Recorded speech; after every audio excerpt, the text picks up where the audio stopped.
I don't think too much about it because thankfully, I haven't fucked up in my life, so I've got nothing to hide. I've got no skeletons I'm worried about.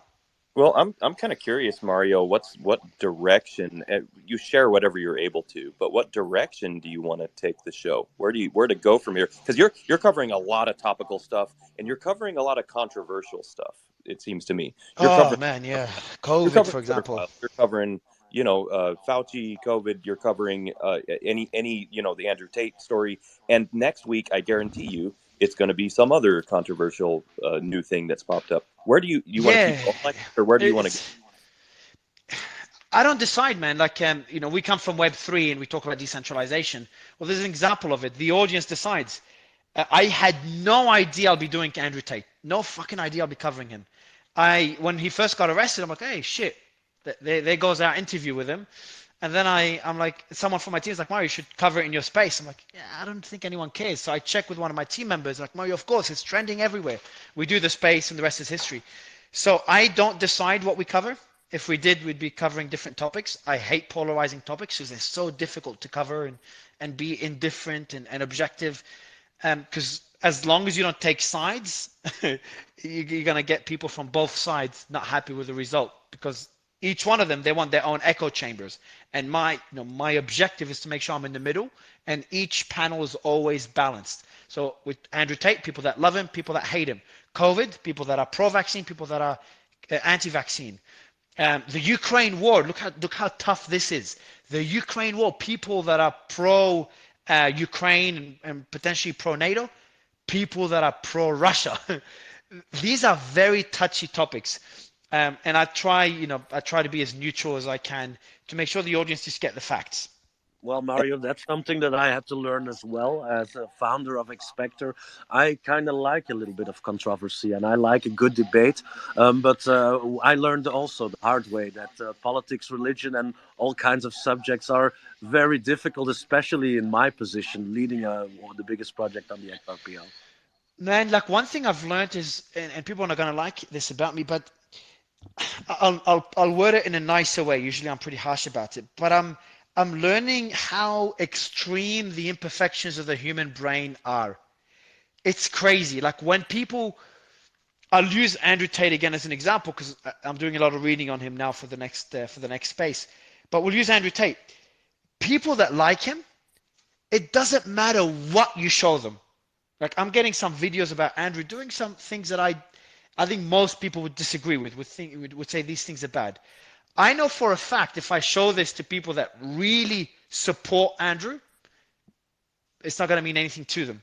And that's the same thing about any topic. People that hate the US or hate Russia, for example, it doesn't matter what I show them about the Ukraine war. If it goes against their bias, they're going to fight it. And being able to stay objective and stay focused on facts when you're dealing with human emotions is just draining. But look, this is what differentiates us. This is the brand that we're building, and an objective, non-biased, non-echo chamber space for sure. Well, and I think that is really important right now. And I think that that's one of the things that actually Elon Musk wants to do with Twitter is to make sure that at least voices are heard. And there's a lot of different opinions about that. Didn't you have a show with him on it where you guys were kind of discussing freedom of speech in general? I don't know, man. I forget. He's been on the show a few times, so I forgot what we've discussed. But I'm sure that's probably one of the main topics he'll be discussing, especially with Twitter files. So I wouldn't be surprised if that's the answer is yes. Freedom of speech is also a very difficult subject. I'm a big bystander of it, of course, but where does your freedom end? It ends where the other one's freedom begins, and it's a very thin line. Man, try telling this to the audience that is just leaning one way or another. When we get into politics, you know how many times I've had people that have blocked each other on my space, on my stage? They block each other, they never interact. But within my space, they have discussions and they agree on shit. I'm like, guys, you've got each other blocked, but here you are agreeing on a lot of the points. It's ridiculous. Like, I don't think a lot of us understand Well, how much we something agree that with others, with the other side. that we've had within the XRPL community. You did a show about XRP, Ripple, and the XRPL, by the way. I was there on stage. And as you know, the XRPL community is kind of, they're very smart, but they're also not the easiest one to deal with. And lots of people within our community, they were telling me, yeah, why are you doing the show with Mario? I said, yeah, well, we have to be honest. For exposure, for me and Expector, great thing. You can't deny that. And then we had, yeah, but he's always putting Ran on and Dixon, and they don't really like us. But I think it's a good debate to have it. And I was like, Ran is like, he tends to piss me off, Man, and I think he's so interesting, but I can't get it because you can give him arguments and he just totally denounces them. I was, by the way, on the show where he was on with CZ, and I don't know exactly what he said, but if I'm not mistaken, CZ blocked him right afterwards. CZ blocked Ran or Alex or who?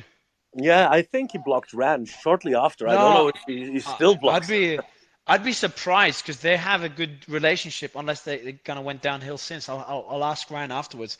But I think everyone is a everyone that doesn't come on stage with people that disagree with them is a coward. Yeah, I think you're right, and I've seen that within the XRPL community as well. When we started out with Expector, we did some huge marketing efforts, more than any other project did, and we got a lot of criticism for that, paid chilling, paid influencing, but it worked, and I think that you did maybe something similar. It's a little bit fake it until you make it as well. We all show ourselves maybe a little bigger than we are, but if we want to reach our end goal, that's something that helps, and we have to be honest about that. It's not a crime. It's a good thing to get your goals done and get the right people on board. And for us, it works, and I presume it worked for you as well. Yep, it did. So That's a short bringing answer. things back though a little bit to even just in Mario in terms of his what he's been doing in the space for a while now. So we've covered a little bit about how you got started in the space, how you got further. One thing I'm really interested in is how your thesis on crypto has changed, like what you're doing with IBC. And I know IBC is kind of transitioning from just being an incubator to and from marketing agency to incubator to now maybe moving forward to being media. What's your 2023 thesis right now for IBC? Are you guys still looking to do incubation, launching projects? Do you still believe in metaverses at this point in this stage right now? I mean, you look at Decentraland and what they, their user volume, and I understand a lot of projects have been impacted. So I can't speak to, maybe, specifics, but what is your thesis right now with IBC for 2023? Are you still looking into metaverses? Are you still looking into, like new token launches or what, how has that changed? Hasn't changed much.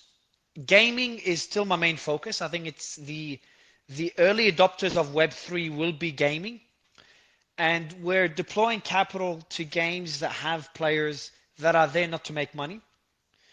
And on a broader approach to crypto is just acquiring as many assets as we can. We're raising capital. Obviously, we're a profitable business as well, so we're using our profits to continuously acquire assets because everything is so freaking cheap. It's insane. They've got things discounted 95, 96, 97, 98, not 99, that's almost dead, but like 95, between 90 and 95%. And I'm talking about, projects that are still building, solid teams, solid backing. So yeah, it's like everything's on discount. And I did it. It's not only crypto though, man. Like I did a tweet earlier today, and if you look, let me go to it. You're not gonna believe those numbers. Tesla dropped by 75% last year. Did you know? 75%, man. You got Google down by 40%, Microsoft by 30, Meta's down by 64%, Facebook 64%. So anyone that's sitting on cash right now is probably having the best time of their life. And for me, Web3 or crypto represents the most asymmetric returns. So it's just doubling down on our strategy. You talked about our pivot, not pivot to media, but our expansion to media.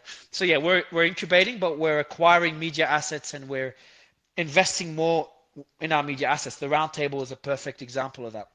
I don't know if you have been able to follow what we did with Expector, by the way, because we started out like end of April, beginning of May last year. So it was like probably lots of advisors told me, well, it's not the best time to start. We did an IDO on the XRPL. We were able to raise about 4 million XRP during the Celsius and the Terra Luna disaster. And then with our pre-sale of the NFTs a couple of weeks ago, the FTX thing happened, and we were still able to sell out almost 8,888 NFTs for decent prices, by the way. So I think that that gives us a lot of confidence that in 8 months we have been able to do a very successful IDO to sell out our NFTs. Our team, by the way, Mario, is 80 people, 80 full-time employees, and we are still growing. So I'm really happy, and I think we have been very lucky to be so successful during these times. And I can only imagine what will happen when markets go up again. Cool, And man. Congratulations. that's actually a good point, because a lot of people are it's an extended bear market, and I mean, we've seen it before, but we haven't seen it kind of to this degree, where you have some very public stories, like it's on national news about SBF and FTX. Have you noticed that it's a little bit different this time, this bear market, Mario? What do you think? Man, I haven't had time to even look at the market for the last few months. But I don't see it to be different, man. You know, same shit, different day. It's gonna be uglier than I initially thought. FTX's implosion, and now we're seeing issues with DCG and Gemini. So yeah, the Genesis, sorry. So yeah, it's gonna be a long bear market, which is good. Just gives us time to raise capital and acquire more assets, more time to shop.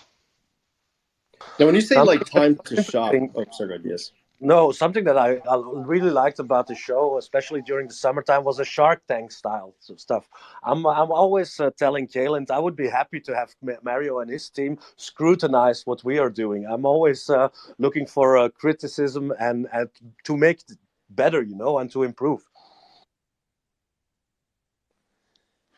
What kind of other Mario? What kind of other offers have you had any interesting offers just recently, based on your success and your rise to notoriety? Have any other types of platforms come to you? Any other things that are kind of surprising to you? Um, yeah, man. Like we have, it's pretty crazy. You know, everyone's reaching out to us. I don't know what I can disclose, but we have so many different options, so many different paths to take. And but I'm not looking at moving away from Twitter. So other options are like, hey, do you want to expand beyond Twitter? Do you want to do this? Do you want to do that? We're looking at some of these different partnerships. But you know, I'm very bullish on this platform. Like I think what Elon's doing, love him or hate him, it's working. The metrics prove that, and I just think the concept of audio rooms just made a lot of sense to me back in Clubhouse days. Like Kayland, me and you would speak back in the day. We'd be like, man, you know, audio rooms are going to be the next thing, and then it just completely died, which wasn't expected after COVID lockdowns were lifted. So I'm glad we're seeing audio rooms come back to life, and we're seeing a lot of tractions and a lot of traction in recent months. I genuinely think this will be one of the core forms of you know, people communicating and absorbing entertainment over the next few years. So my focus will not shift outside of Twitter Spaces. Have you had, I don't know if you can talk about it, have you had private conversations with Elon? Has he asked your opinion on anything? I'd keep them private if that's okay. But I'm pretty bullish on what they're doing. In regards to some of the things that you hope to see come out over the next 2023, non-crypto related, just more integrations with Twitter, what are some of the things you feel like is really lacking right now that would just change how you run your show? Not much, man. Like there's always something. I just genuinely think there's small improvements here and there, but I think it's good as it is. Like I just don't see much more that is needed. If you look at Clubhouse have been innovating for you know, they started much earlier than Twitter, and they raised a lot of money. And despite all their innovations, I checked it out a few days ago, it hasn't changed much. So I'm just you know, I'm one of the few people that, you know, I'm just pretty happy with what we have. I just want the glitches to stop, small improvements here and there. That's pretty much it. Like let it ride. And I know they're looking at adding they're potentially looking at adding video and integrating it into video and adding monetization models, which is important for other creators. But otherwise, yeah, I think we're pretty good where we are. So one thing I'm really curious about too, you don't really share too much about your private life, your history, all that stuff. I feel like when all this stuff was going on, you were getting probed pretty heavily. Was any of your family personally impacted by this? Were people trying to contact your immediate family? You've done a great job of keeping your private life separate from this work life. Have any of your family members contacted you, from news reporters, people trying to probe into your life? Yeah, man. Yeah. I've had my fair share, especially, within a week we had people from Elon to Hunter Biden on the show, and people from the Trump, and just look, a lot of influential people. So yeah, we were under a microscope for a while, especially during the FTX collapse and again during the Twitter files drops. It kind of eased up since. I don't think we'll see the same thing with Andrew Tate's arrest, but I know that a lot of people are looking at Andrew Tate just another influencer, which is a fair statement. But the story is a lot darker than we initially thought. So I might face another round of you know unwanted attention over the next few days and weeks.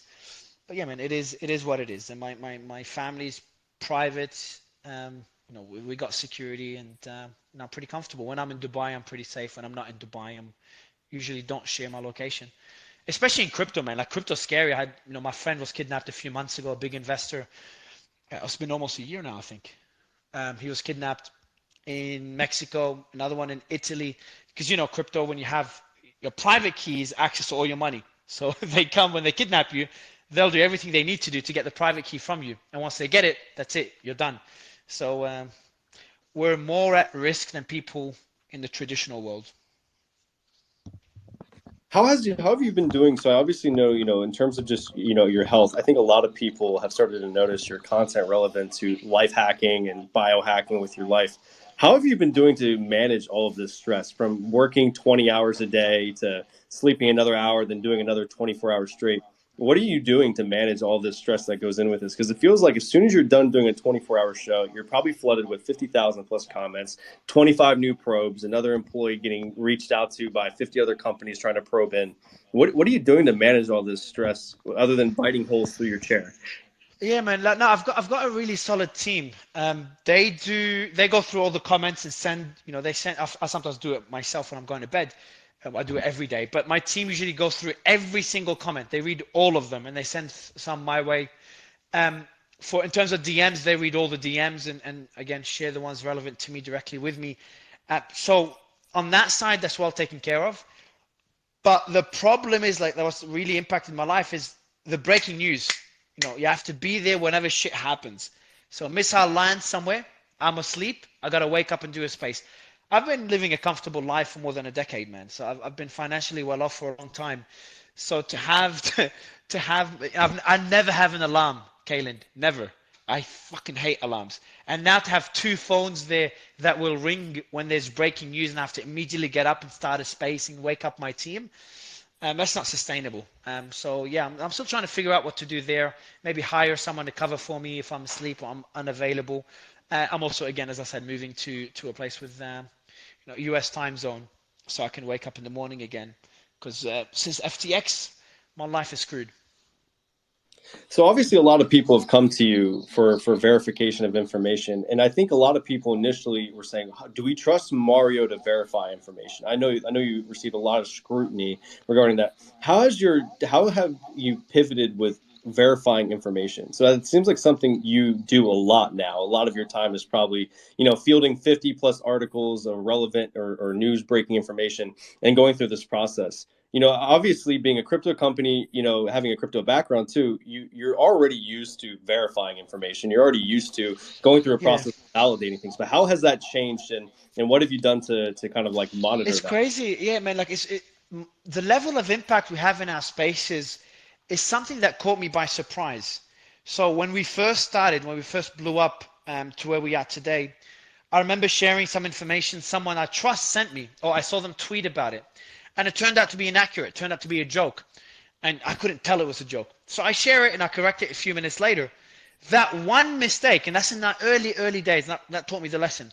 That one mistake um, just led to so much stupid backlash. It's ridiculous.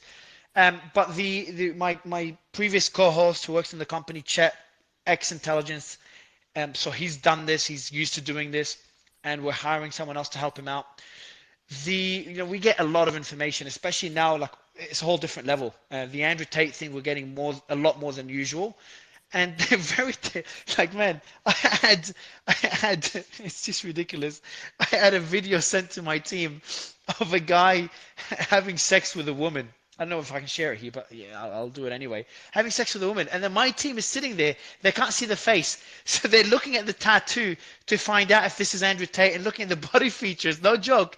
I was just laughing today. I was dying when they told me the story. They're looking at all the body features to confirm this is Andrew Tate, because then there's something pretty ugly that happens afterwards that relates to it as part of the story. So, yeah, man. Like we've got a pretty thorough due diligence, including physical features. What So a validation method you guys are employing there. Oh man, I got to say though, you've definitely gone through a lot of turmoil while trying to operate all of this. And I imagine also, how has as you as an incubator, so obviously being an incubator, how have your clients reacted to your fame? The results of everything that you guys have been doing. I imagine a lot of them have like probably even further, stuck around even longer with you, even in this bear market. Yeah. By the way, I just literally, while we're speaking now, one of my co-hosts sent me some breaking news. It's not breaking, but it happened a few hours ago. And they're like, Mario, we should probably cover this. Just to give you an idea of my life now, man. It's the letter that Cameron Winklevoss sent to Barry Silbert from DCG, and the back and forth they're having right now. So maybe do a space on that. But just gives you an idea of the process, the process that we have. I mean, Mario, we could just cover it on this and just go for 24 hours. I mean, I've seen. No, that's true. Though. No, man, no. Let's start it. Let's just go. No. I need to eat, bro. I think that to me, you're going to have to delegate in the future. You're gonna burn the candle at both ends. Does the show right now? Is it really has to have you involved? Because I thought I've tuned into some where it's other people are kind of running in. No, man, like all of them is me as a host. I've been awake and leading all of them to date, every single one. But I do have co-hosts that do a lot of the work. Twitter glitches a lot. So once they fix their glitches, then I can have team members. So a lot of times I can't focus on the discussions, and I've been trying to fix that.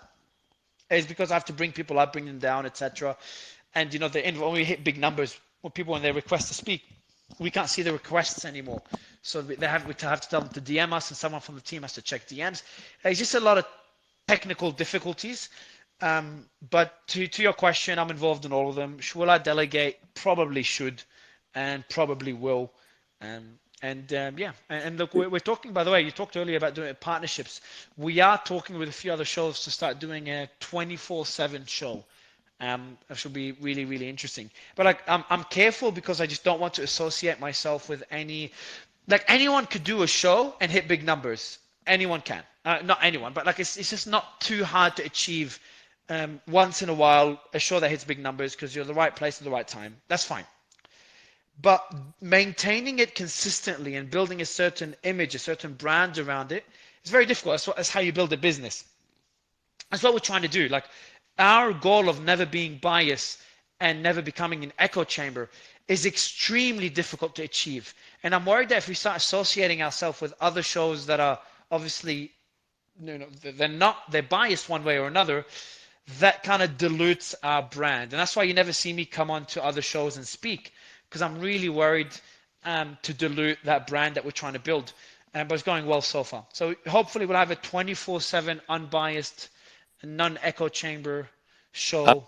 I'm trying to wrap my head by the end around. Of the year. I'm trying to wrap my head around how a 24/7 show would even work. You're going to have almost like a relay race where you're handing the baton off from one host to another, and you're producing it kind of as you go along. We did that, Kaylin. Look, the cool thing is that traditionally when you do a show, all the preparation happens beforehand, yeah, which is fine. Like, we do that as well. That's common. But we have, and that's similar to news networks, we have like a team that's working in the background. Like when Andrew Tate got arrested, I know very little about Tate except him coming up on my feed. Otherwise, I know very little.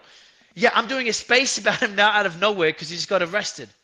So there's a team behind the scenes that will be researching and trying to come up with the information, trying to come up with the agenda while we're doing the show to know what we're going to discuss next. They're inviting the different panelists and sending me briefs about the panelists so I can read them during the space. It's just like everything happens in real time, and if you see what happens behind the scenes, it's ridiculous. It's very, very, very difficult. Like, don't envy what we're doing, guys. It's expensive and it's difficult. Like, I have a team of what? 20 now, more than 20 potentially. I have to ask Romy. That's just working on the roundtable space, and we have no sponsors. Just for the crypto one, which we don't do that often anymore. We have no sponsors for the roundtable anymore because we're worried about, again, our brand. We don't want the project to sponsor, and that hurts our reputation because we're under a microscope now. So we're sitting here spending a lot of money. We're spending a lot of time on and we have a certain objective to achieve. But if Twitter Spaces ends up like Clubhouse, which I highly doubt that will happen, then everything we've built just doesn't go to zero because I've built a lot of brand awareness, but we lose a lot of the traction we have. I wanted to, I guess, like, kind of bring with the final question. I know, Mario, you were messaging me in the background. We originally planned for 15 minutes, and we're here almost an hour now. So I really appreciate your time, and I know you have a lot to get to. One thing I'm really curious about is in the traditional media space is 20% production, 80% push. In this space of the Twitter space, it's almost 99% production. And then the other 1% is just all of the research that happens afterwards. Do you plan to produce this on a larger scale outside of Twitter Spaces long term? Do you have models or a method to potentially post distributions, or is your focus solely on capturing those in the moment moments? Yeah, so you're talking about content distribution? Correct. Yes. Yeah, look, it's just ridiculous not to do it. So we are streaming the show on YouTube to get that audience. We don't promote it on Twitter because we don't want people to go from Twitter to YouTube. We want to focus on keeping it within Twitter's ecosystem. But we just stream it on YouTube, and that's been doing really well.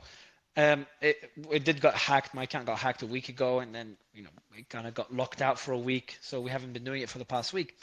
I think it gets distributed. It does get distributed on TikTok. I'm not sure how it does there, how well it does there. Probably need to expand my distribution team because it's just a lot of content, man. Like we're doing 9 hours space. It's got 9 hours of content that's time sensitive that needs to be distributed. Like you can't distribute it breaking news. You can't distribute breaking. I believe Mario might just cut out.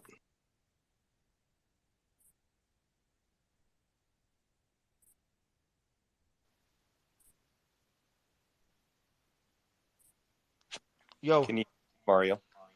Yeah, can you hear me? Yeah, we can hear you now. You might cut out for a minute. Yeah, weird. I don't know why. Yeah, it's working now. Yeah, so content distribution, anyone that's not doing it, you're missing out. Distributing content should be a no-brainer. Yeah, man, like we're trying to do it as much as we can, considering the amount of content we have in a space. But like, Kayland, like I think people, because our spaces are so long, people underappreciate how many things we break. Like this DCG story, Kayland. Can you hear me? I can hear you, yep. Yeah, man, this fucking DCG story that everyone's talking about, I made a tweet about it. I'm going to remove it because it's just petty of me to do it. But I made a tweet. We covered this weeks and weeks ago, probably a month or two ago now. We talked about the risk with Gemini, Genesis, and DCG. And then we had a whistleblower that saw DCG's data room come on stage, and we verified his identity, come on stage and share the information. People started attacking us for funding. We're like, guys, we're sharing the information from a whistleblower that we verified. What you do with this information is up to you. Okay? Minutes afterwards, no, not minutes, 2 hours afterwards, Bloomberg breaks the story. Not from us. I don't think so, actually, at least. Maybe they started an investigation from our space and then broke it out. We have the press in our space all the time. And minutes after that, Barry sends a letter. Barry's the CEO, sends a letter to the investors confirming exactly what we were saying in the space. And now, obviously, he's gaining a lot of traction. Like, I look at a lot of the things that break because of our spaces. A lot of people come to us, share the information with us because they know that we're going to share it. We have the reach. Um, Obviously, I just can't share everything now, especially in crypto, because we've expanded beyond that. But it's like the amount of valuable content in our spaces is ridiculous. Like the things that Elon said in our space, it took a long time. Oh, Hunter Biden's interview, man, he's never done an interview before. And he comes into our space. That wasn't the best interview we did. But just that's probably the worst example I can use. But if you go to the Elon example, the interviews with Elon, or the interviews with all these exchanges during the FTX collapse, and we're going to see it again now with Andrew Tate's space. We're going to have people that know Andrew Tate come on the space again. The content we'll be talking about there, I promise you investigators will use it. The same way our interview with Sam and some of the things he said, Sam Bankman-Fried, was used by the investigators into FTX. And you'll see that come out, probably a long time from now when everything's public. One last So question. I wish we could, I was just going to say, I wish we could distribute the content quicker. One thing I was just going to ask too as well, you just said something that was really interesting, and something, obviously, Xpectra's XRPL project, not a shill, just saying what it is. You've covered a lot of things, like from your impact on the markets is unprecedented. I mean, from having Elon Musk join your space and Dogecoin pumps to the fact that your information you're sharing is impacting like legitimate litigation. It's impacting legitimate cases going on right now. How do you believe that impact will continue? Do you believe, like, for example, like these SEC cases, like whether it's with SEC case with Ripple, which is relevant to us because we're interested in it, or even the SEC case with Library, or even the SEC cases probe with Kim K. Do you believe the content you're producing will be presented in those types of cases? Yeah, man. Like, because people feel comfortable in the spaces, they say shit they wouldn't say when they're being interrogated, where they're doing a TV interview, and that kind of works against them when regulators listen to it. So yeah. Mario, you guys need to have a show that looks into Gary Gensler. And I know that right now he's at least under a little bit of scrutiny because of all the meetings that he had with SBF, and also his former colleague at MIT was SBF's. I know the story. Yeah. Like, we've been looking into it for a while. It just has so many stories to cover. We just not have time. There's just so much shit. But that's definitely one that's on our radar. A lot of people want us to cover the Epstein Island, which I didn't know much about till now. It's just so many things, man. So many things. And in crypto, we're getting a lot of shit as well. I don't know. We're trying our best. We're trying our best to cover as much as possible. And with your poll right now, you could get a lot of people, from Congress. You could get a Tom Emmer or someone who would be able to come on and talk about that. Anyway, food for thought. I think, especially for the crypto industry, it would be worthwhile shining a spotlight on the SEC and everything that they're going after. And there's a lot of speculation right now, especially from like Attorney John Deaton, that they're going to be going after maybe a crypto exchange sometime soon. And that could be really affect the market, and would, in my opinion, continue their kind of reign of tyranny in not providing any type of clarity for crypto. But just going with regulation by enforcement. So anyway, it's just food for thought. Cool, man. No, I appreciate you sharing that. Well, Mario, I know you're messaging me on the back end. I know time's running out, and I do want to say, from behalf of the Xpector team, for myself, Kalen, me, Mario, super grateful for you doing this. I know, getting you to join another space and take the time out of your schedule to do that when you're so busy with so many things going. I know the entire XRPL ecosystem that's here with us today is super grateful for you coming on. I also understand, this is not a XRP shill for Mario. This is not Mario saying go buy XRP. Obviously this is just our ecosystem show, and you're coming on it to entertain us and join us today. But I just want to say, on behalf of all of us, we're super duper grateful for you joining us here today. You're someone that we all look up to. It doesn't matter if you're XRP, Cardano, Ethereum, fucking Litecoin. Everybody's watching you right now. Every single person is probing into you. The people who care about what you're doing are keeping up with it. The people who don't care about what you're doing are keeping up with it. The people who don't care for you are keeping up with you. You have tremendous pressure on your shoulders, and you seem to be handling it really, really well. Do you have any final parting words for the crypto ecosystem as they're watching you do this? No, not really, guys. Like, do what I'm doing is just acquire assets, in my opinion. And that's not investment advice. Do your own research. Money you could lose, but I'm pretty bullish on the space long term. Putting my money where my mouth is. And I appreciate you having me on the show. Like, by the way, I'm completely out of it. Like, I was not planning to do a space today, and I was not prepped for this. So I hope you got value out of it, Kayland. And hopefully we'll catch up again soon, man. Likewise, Mario. We're super grateful for you joining us, and I'll let Dirk give us a final word. Yeah, Mario, I'm very happy that you joined our show. I hope I will be joining one of yours very soon. And let's keep in touch, keep on the good work, and don't let people intimidate you. I think that there are some people who are having some criticism which can or cannot be true, but I think that you're a valuable asset for crypto in general and Twitter, of course. Cool, man. Really appreciate it. Thank you so much for your time, guys, and good luck with the project and everything you're doing. Thank you so much. Thank you, Mario.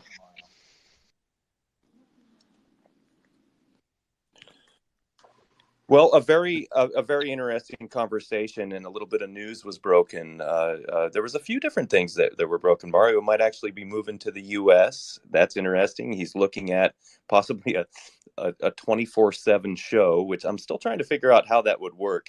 As a show producer, Kalen, what do you think? How would something like that actually work? 24/7? It sounds crazy. It just depends if Dirk lets me out of the basement. You know, as soon as I can get out of this basement that I'm in, they locked me, and I'll see if I can make that happen. I don't know, Dirk. What is your opinion on 24/7 spaces? Well, I know how much it takes, and we can all have our thoughts about Mario. He was one of the people that got my attention a half year ago during his spaces.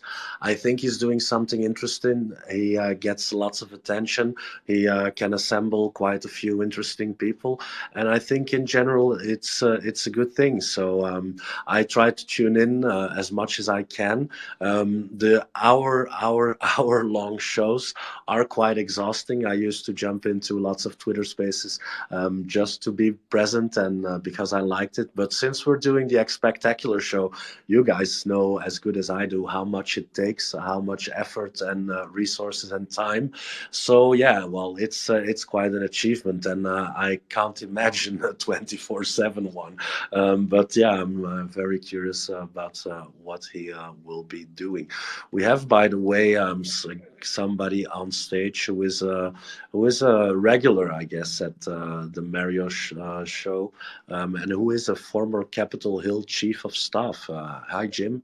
Are you there? I am. Thanks for bringing me up. I appreciate it. Mario has been fantastic. Just having dug in so much in the political realm and been pretty deeply connected in with what's going on in DC and what happens in politics, just to kind of bolster what he's talking about with how they monitor information. I mean, I think it's amazing because when you're not typically in the political space, and to be able to handle the weird information that comes his way and everything that's out there, I mean, he does a fantastic job. I'm on the pretty conservative libertarian side of things when it comes to policy.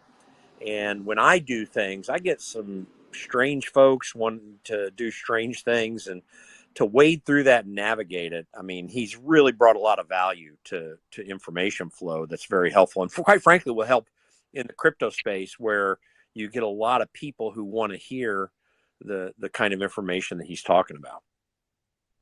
Yeah, I think it's a new form of journalism as well. Something that took my attention, and lots of people within our community, they sometimes laugh. I don't feel like a movie star or something, but we have to be very careful. And he was speaking about people getting kidnapped within crypto space, and that's something that I'm a property developer. I come from a legal background, and founding a project and being quite successful, it's something that lots of people forget. I've been extorted in the past few months. I've been threatened with my life. I had the most crazy things going on. So it's something that people don't have to underestimate. And doxing is very important to show your seriousness, but there's quite a bit of risk as well. And I have to think about my son and my family as well. You know, I think For sure. in some ways, folks in the crypto space are more exposed. It's kind of interesting. I'll get people who want to be candidates, and they've never done it before, but they're just concerned about things that are happening. And I only talk to candidates in the United States. I can't, speak to what it's like precisely outside, although I have some connections. But I always tell them that they're going to come after you in terms of your reputation. But there's no doubt in the crypto space, I think what Mario said is really profound, and a lot of politicians even don't understand this. Folks that get notoriety in the crypto space are really exposed to some very dangerous things. It's one thing to have your reputation on the line. It's another thing to literally have your life and or your livelihood on the line. Hey, Jim, for those of us who don't know, can you explain your background a little bit and how you're involved in crypto? Well, now I'm involved in crypto through study and a passion for it. I'll tell you a funny story. It's kind of embarrassing, but I first got exposed to crypto when Bitcoin was just emerging. And I had a friend, I remember it vividly to this day. I was walking down the street with a friend of mine, and he said, "Hey, have you heard of Bitcoin?" I said, "I've heard a little bit." And he started talking about it. He says, "Well, you need to get in on this." This is like 2012 or 13. And I thought to myself, and I was new to, I'm a techie geek, so I kind of understood a little bit the technology, but I didn't get the sense of where it was going just yet. And I even thought to myself, I'm going to throw $2,500 in this. This is 2013, mind you, and see what and I never did do it, so I kind of missed my opportunity. But so that was also, though, connected to policy things. So at that time, I was a chief of staff for a Kansas congressman named Tim Huelskamp. And he's one of the guys that got kicked off their committees by John Boehner because he was kind of standing up for conservative principles. And prior to that, I had been nearly 20 years working in various state and federal political things, but I got dug into Washington, D.C. pretty deeply there. I mean, I count friends that are pretty well known in the Trump administration. Mike Pence, actually, the former vice president, introduced me to my first paid political position back in 1992. We went to church together even for a few years, so I knew Mike and Karen pretty well.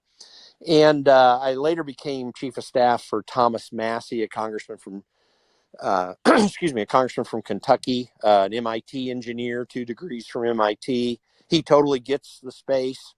And again, I'm kind of a intermediate techie geek.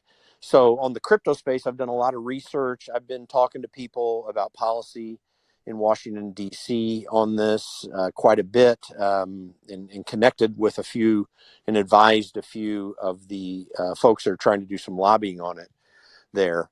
But so anyway, I've been delved into federal down to national and local politics for many, many years in various ways. So right now, obviously, we have a problem in the U.S., and that is we are going at the rate that we are, going the direction that we are. We are not going to be the hub for what is the next internet, which is blockchain, Web3, whatever you want to call it, because people want to build elsewhere, because there's no market. There's no market clarity. There's no clarity for, whether or not the SEC is going to go after you. What are the rules of the road, and so on. What's your take on that? I mean, I can guess your take, but I want to hear it from you. Do you feel like what's the reason why we don't have that yet? Are we going to have any type of clarity, in your opinion, over the next 5 years, decade, what have you? Will it be too late? Yeah, it's a really good question. I don't have all the answers to it, but let me give you this perspective. Honestly, as you guys know, most crypto companies, even to this day, most crypto efforts of any sort, whether it's on the investment end, like Mario does, or the exchange end, and even the development end to a certain degree, still they're basing themselves in countries where there's a lot more freedom and less direct oversight from government entities. I mean, SBF was down in the Caribbean on purpose. So that actually has kind of always been there, but it is very short-sighted. I suggest that the reason it hadn't happened yet in the United States, in part, maybe, companies like Google and Facebook and others who don't want that competition. Web3, if it is able to fulfill what we all expect it can do is really going to challenge those major companies. I mean, it's interesting that Elon now has Twitter. It might help break a little bit of that because he kind of gets what's going on in the space. Not perfectly, but I mean, better than your average person that owns a social media company right now. And so I think that competition is there. Obviously, in the big problem with all this is because, and again, people think that Web3 is all about some monetary thing like Bitcoin is fundamentally designed to do, and they don't realize that it's actually an ecosystem that's far beyond just I bought this coin or whatever to make money off of it. I mean, that's what funds the process. But regulators in the United States for the last 50, 60 years have believed that it's their prerogative to, under the guise of quote unquote saving and helping investors through regulation, that they really own all the financial industry stage, which is the Deposit Insurance Corporation, founded back in the 1930s under Franklin Roosevelt's administration. They were closing down small banks all over. Like the small banks are there are going to be some problems, but they're going to be, financially sound in this day and age to try to not go under, but they were still shutting them down even though they stopped making loans. And I say that to say that this is the attitude of financial regulators in the United States, that it's really their job basically to run financial markets. And there's so much money. I mean, there's this revolving door in the regulatory agencies back over into the major investment firms. And so they also see the competition in banks when it comes to exchanges and obviously their close relationship with the Federal Reserve, that's competition to them. So I think that's the inertia from the regulatory perspective that is keeping any opportunity of really developing this industry in the United States. And the United States is pretty close to the best home for this. I mean, there are places in Asia where could be really good, and to some degree Europe's even worse than the United States in this, but you'd see development and skilled people there, then that should be a home as well. But the United States should be the perfect scenario for the growth and development of this. And yet it's the financial regulators who want control of it because it so completely brings competition into the cozy relationships that have already developed there. I Well, think you have a good point there, by the way. We're based in Europe, and one of our goals was, I have a legal background. When we started out with xSPECTACULAR, we are building on the XRPL, so we are very well aware of the Ripple SEC case, and we were looking at where to incorporate. And I've been speaking to at least 20 different lawyers from all kinds of different countries, and they all said something different. And one of our main goals was to not go offshore and incorporate in some kind of crazy Caribbean or whatever island. So it has been quite of a challenge, and in the end we decided to go to Switzerland, which is mainland Europe, which has a strong regulation, but it's a thing that every starting project on building on blockchain has been coping with, and it's very difficult to play by the rules, even if you want it, because the rules are not very clear, if existing at all. Well, and I think that a lot of people don't understand, just like your project and a lot of other projects. You've got a lot of people like yourselves that are actually interested in doing it the right way and trying to figure out how to do that. And I'm not an expert on the crypto regulatory structure worldwide. I understand some things, but like Switzerland really is the best place because of their history of regulation in these areas to have people be centered.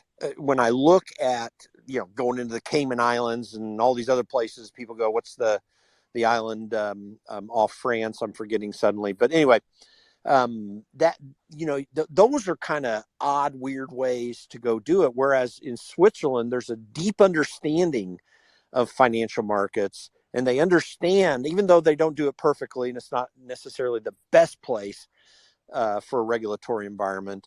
You want to be able to have places like Switzerland where people can find a home because there's actually thought, there's a long-term understanding, there's a strong and long history of how finance works that exists there. That's the kind of regulatory environment you want to be in. That's what the United States should be providing, because you have a similar line of understanding of how financial markets works. And it's incredibly short-sighted here in the United States. Switzerland is, I think, one of the places that's going to most benefit from that. And if you want to be in Europe, that's the place to be. But you're right. It's hard to navigate all this. And in some sense, most of these financial regulators, they have no idea how this technology works. Even to this day, they should understand it better than they do. And so that information gap is something that we've got to try to find a way to overcome as quickly as possible, so that people can think more rationally from a regulatory perspective on it. There's probably, I'm not a big fan of regulation. I'm very libertarian minded in that, but I do understand that you need rules of the road so that people can have consistency and a consistent understanding of what's going on, so that they can make rational decisions. But I just think the lack of knowledge in this space and what the technology means, where it's going, what it's really about. The coins and the various instruments are funding mechanisms for something greater. They're not investments in and of themselves, or at least that's not the best way to do this. And so I think there's a lack of understanding, and there's a sense of competition where the huge money is. Those are the things that are challenges to overcome. I hope that we can, and I hope we can rethink it here in the United States. Guys like Tom Emmer, I'm going long on this, but guys like Tom Emmer here in Congress do kind of understand it and have taken up an opportunity to figure it out. Cynthia Lummis over in the Senate. There are a few people out there that are working to try to understand it, but we still have a long and large education process to undertake. Well, I think that something interesting that you said was also our governments or politicians may be protecting bigger tech companies. For example, I'm based in Luxembourg, a very small country between Belgium, France, and Germany. Also a huge financial hub, I think the second financial hub after London. And the government, for example, they're really promoting blockchain.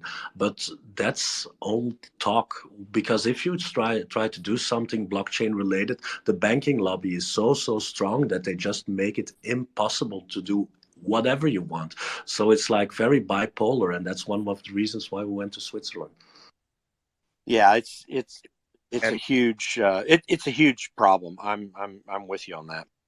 And you're not kidding about the ignorance of Congress, because there's a couple of things that make me a little bit dismayed, and maybe not as hopeful as I should be about the future. Number one, you're not getting very good pushes for legislation that is sensible legislation that provides a framework around digital assets. And even Lummis, I got to say, early on I was impressed, but I believe, maybe someone can corroborate this, but I believe that her present stance now is that everything's a security besides Bitcoin. So I was just thinking, she has been moving in that regard, and it is a little bit concerning. I was it's concerning when she was in the House, and I've been a little bit disappointed. I know Charles Hoskinson has a strong connection with her, and I don't know. I think he's trying to influence her away from that, maybe. And I know people go back and forth on Charles, but yeah, it is kind of odd to see how she's shifted a little bit. Tom has stayed pretty consistent, but she's still better than the alternatives that are out there for sure. I guess you can say she's better than the alternatives, but if it means that she's going to put forth some legislation or promote some legislation that essentially doesn't give a good playing field for the other digital assets, then I don't think it's any better. I write satire. My account's a satire account, but one of the things that I had written in the past was she was spotted on a bicycle built for two with Michael Saylor, because for some reason, like, she's adopting that point of view. But the other thing that really bothers me, Jim, is, of course, the SEC. I mean, you got Congress, who's supposed to be overseeing the SEC. You have Congress, who is supposed to be providing the legislation that would at least give, like, definite rules of the road, and you don't have that from them.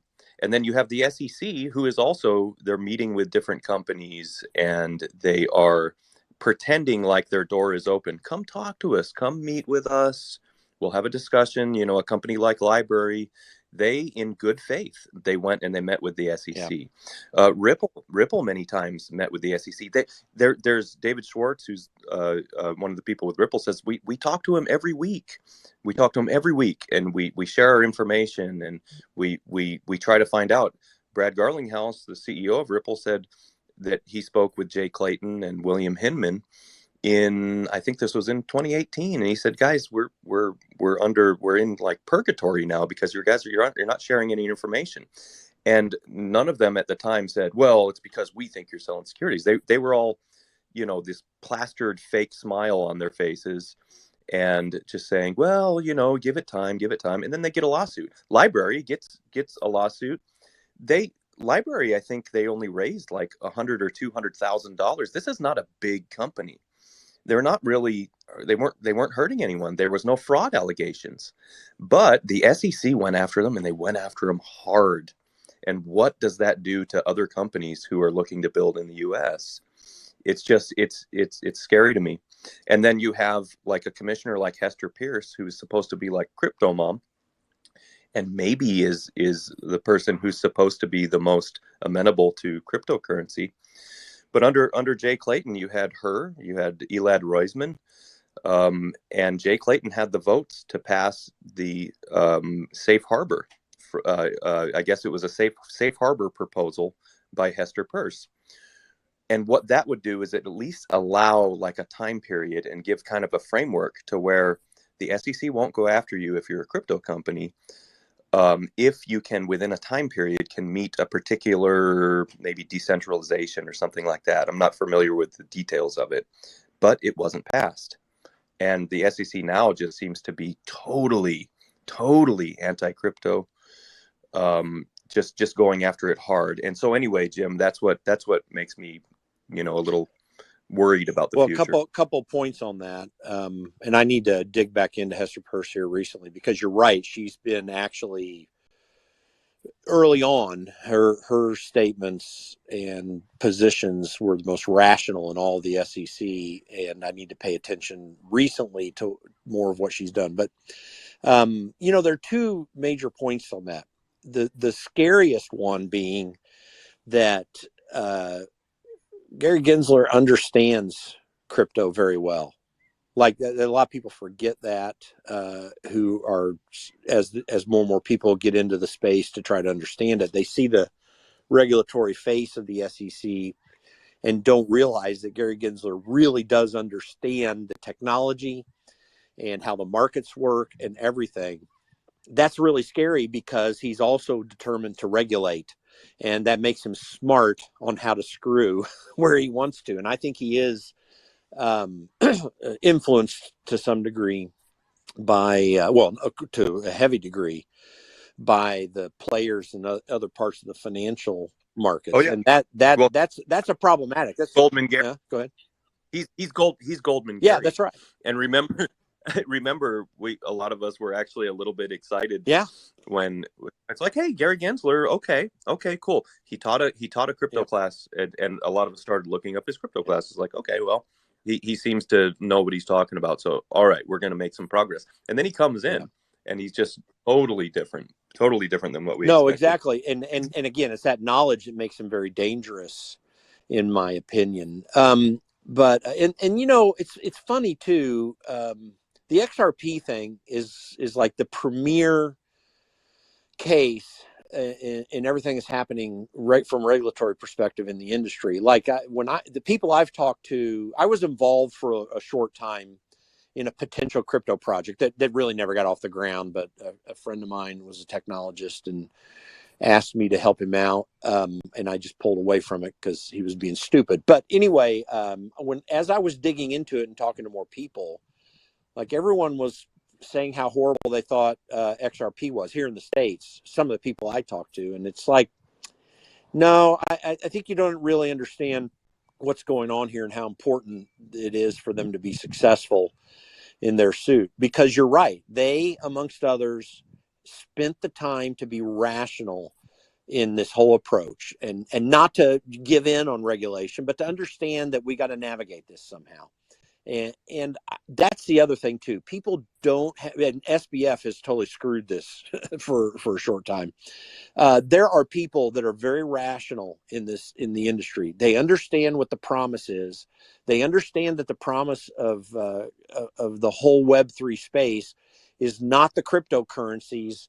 It's the platform that can be built off of it, and a unique and useful means of funding it. And so, and funding that growth for projects that can radically and positively transform society all over the world. And so, again, it's an information thing. We're going to have to keep talking to people in Congress. I've been trying to figure out ways that I can be helpful in that, because I'm not presently, from a lobbying perspective at least, at a place where I'm dealing with this. But I am monitoring it closely. I think there may be hope, but we're at a very critical stage right now. And it is helpful that guys like Tom Emmer still have influence in the House, and the House has just gone into Republican hands. We're not all Republicans are on our side on this, but there are a lot more than the Democrats, it seems, combined with a few Democrats who do get it, by the way, and are our friends. So I'm hopeful that stops some bad stuff. But until you get a handle on Gary Gensler and on the Biden administration that seems to be supporting him and his way of thinking, we're in a precarious stage right now. We got a lot more work to do. I wanted to real quick jump into and say, first off, Jim, super appreciative of you taking the time and entertaining this conversation. We have some more guests that have joined us, like BC Backer, and I think Santa Claus made a stop by too. And we'll address our guests in just a second. But we I actually Santa Claus up on stage. Santa decides. He's very popular. Santa's popular. I actually met Santa down in Miami. That's no bullshit. And before his big day, I think it was early December. But how are you, Santa? Before we get to Santa, I am grateful that you were here. I did have something I wanted to say, XRPP. I wanted to remind all the guests here. First off, we do have a fireside chat. If you go up to the links at the very, very top, for the people who aren't necessarily wanting to jump on stage and enjoy the conversation, if you do, just submit a request. Dirk or XRPP will let you up. But I do want to say, if you do want to join the conversation, just join our fireside chat. The Discord link is on the far right side. I'll repin it above for you too, just so you can find it. We make sure we have a space for everybody that's in the Twitter space. This way, if you're just listening in and you want to actually engage with the audience that's here in conversation, you're welcome to join it. It's a non-token gated Discord space. You don't need to be an Expector holder, even though we do welcome you if you are interested to be one. It is just a space just to hold the conversation. So I wanted to reference that as well and remind everybody, Jim is very busy, BC Backer's very busy, even Santa's been very, very busy. Shoot him a follow one another if you're up on stage. But Santa, back to you. Hey, thank you for that, buddy. It feels very good to hear you guys' voices again. And yeah, we all did a heck of a meetup over in Miami, and I honestly can't even describe just how many hugs went through that night. So I'm looking forward to seeing everybody else in person again one of these days, and dropping down some eggnog. Well, so Santa, you're not gonna make it out to see us in Beverly Hills. I mean, we're waiting for you. I'm on my way. I'm on foot though. The reindeers kind of crashed the sleigh. Remember what I said about eggnog? There was too much of it. Wow! Yet more breaking news from the xSPECTACULAR show. No, you ain't gonna top that. Sorry. We have Dr. Deegan, who has been holding his hand for quite a bit. Welcome. Hey, thank you very much, ladies and gentlemen. My name is Alex English, and I'm an American. I've been in the financial services industry as a retail broker for 30 years. I worked in Midtown Manhattan on Park Avenue, and just recently I retired, but for the decade before that, I was a California yacht broker that specialized in pilot house motor yachts. Anyway, this isn't an opportunity for me to pat myself on the back. I wanted to comment on a couple of things that Jim said. I don't know if Jim's ever had experience actually trading on a floor, but I have, and I've had a lot of it.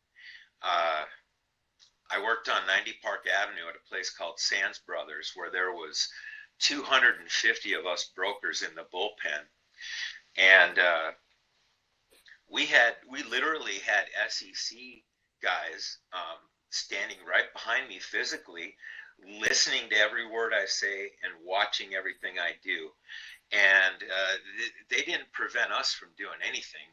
We were always smarter than them. We were always faster than them.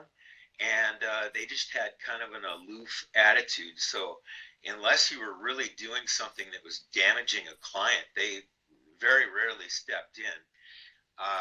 The other thing I would like to say is that no amount of legislation will ever stop a criminal.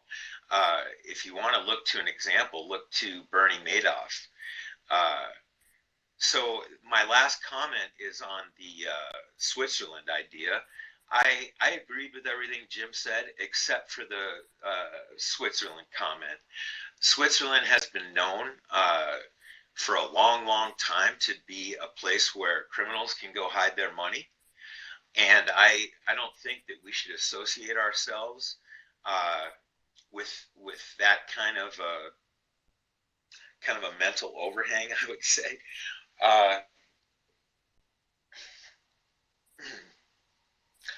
So I think we'd be better off having some regulation here in the United States. I think everybody being so scared of the SEC is unnecessary. I think the SEC would give us the legitimacy that we need to finally take this thing mainstream. I mean, let's all remember the SEC is here to protect the investor. So as an investor, it's very important to have them involved. Well, I would agree. I think you make a good point, by the way, and I think that as a serious company, we definitely like good, clear regulations because it would help us out to do proper business, and we would be very happy to incorporate in the United States. By the way, I think it's a very important market. It's a very important hub for innovation and technology. But yeah, well, for now, it's just like there's too many risks for us at this stage. Yeah, I want let me throw in there on that just a little bit to say that I'm not saying that Switzerland is the premier place to do it. I'm saying in the absence of the SEC doing something rational, which, by the way, anything that they would think to do right now for where we know that this industry is not going to be rational. They're more aggressive under Gary Gensler, so that's a real risk to just take at face value anything the SEC would do right now. But I agree with you. The best place would be for the SEC to get their act straight on this in a rational way that allows the industry to flourish while protecting the investor. And because that the United States is the best place for that ever. But in absence of the United States doing something, it's places like Switzerland that actually have experience with this that's really important. And one quick last thing. Listen, if you're going to have freedom in financial markets, you're also going to have criminals acting in it. Now, you need to figure out ways to mitigate that, and that is a problem.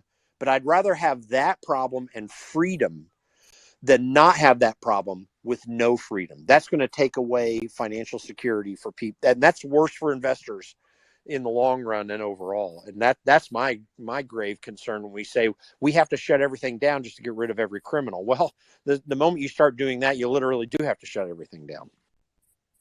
And to follow that even more, it's interesting because I think we all want the SEC to do it because we want we want the clarity, but at the cost of the way they're approaching it is so damaging to actual investors. The actual investors who are investing are getting more damaged by the SEC's intention to support those investors than the other way around. And it begs us, we have to look into it from a way of saying, well, why are they doing it the way they're doing it? Why are they going after these projects in the way they're going after it? If it's not the intention to create fleeting news value and equal to gain jurisdiction over the secondary market, it almost feels like the SEC is just trying to leverage their in by taking advantage of it in a way that allows them to gain access to basically overseeing the entire secondary market. And secondary market means anything that's not Bitcoin. When I say secondary market, I'm referring to everything, not just XRP, not just Ethereum. This case against Ripple, this case against Library is so important to the entire ecosystem. It's not like an XRP thing. And I promise you, I hold XRP, but I hold so many other things. And I promise you, I was a larger holder for Solana and ETH. That's how I got into the entire ecosystem initially. And if you are on these other chains and you think that the SEC case going against Ripple, SEC against the Library has no impact on you, you are so far lost. And unfortunately, this would be a different situation if the SEC case, was something that was true, honest, fair, reputable, and actually supported the investors. But what any person, any competent content creator, any competent review could say, this does not look right. The way they're approaching it is damaging. It's actually causing more problems than the problems they're attempting to fix. And we all want it. I'm an American, and I love being an American. I'm from Philadelphia, and I love being an American. I am proud to be an American. And the thing that I'm not proud of is the way that we approach regulation by damage.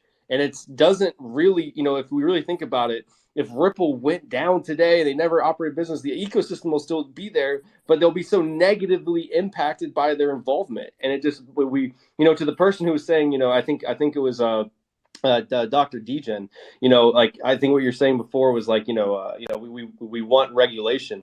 I want it too. I just want the clarity. I want to be able to open up a business in the ecosystem. I remember when me and Dirk were talking about launching a company here, for something that we were doing together. We were just like, ooh, we have to be careful, because it's not about the whole, the risk of doing something, potentially wrong, because there's so much clarity everywhere else. It's all of the risk of potentially getting swept into something that we have nothing to do with, and all of the risk of the horrors that go with it.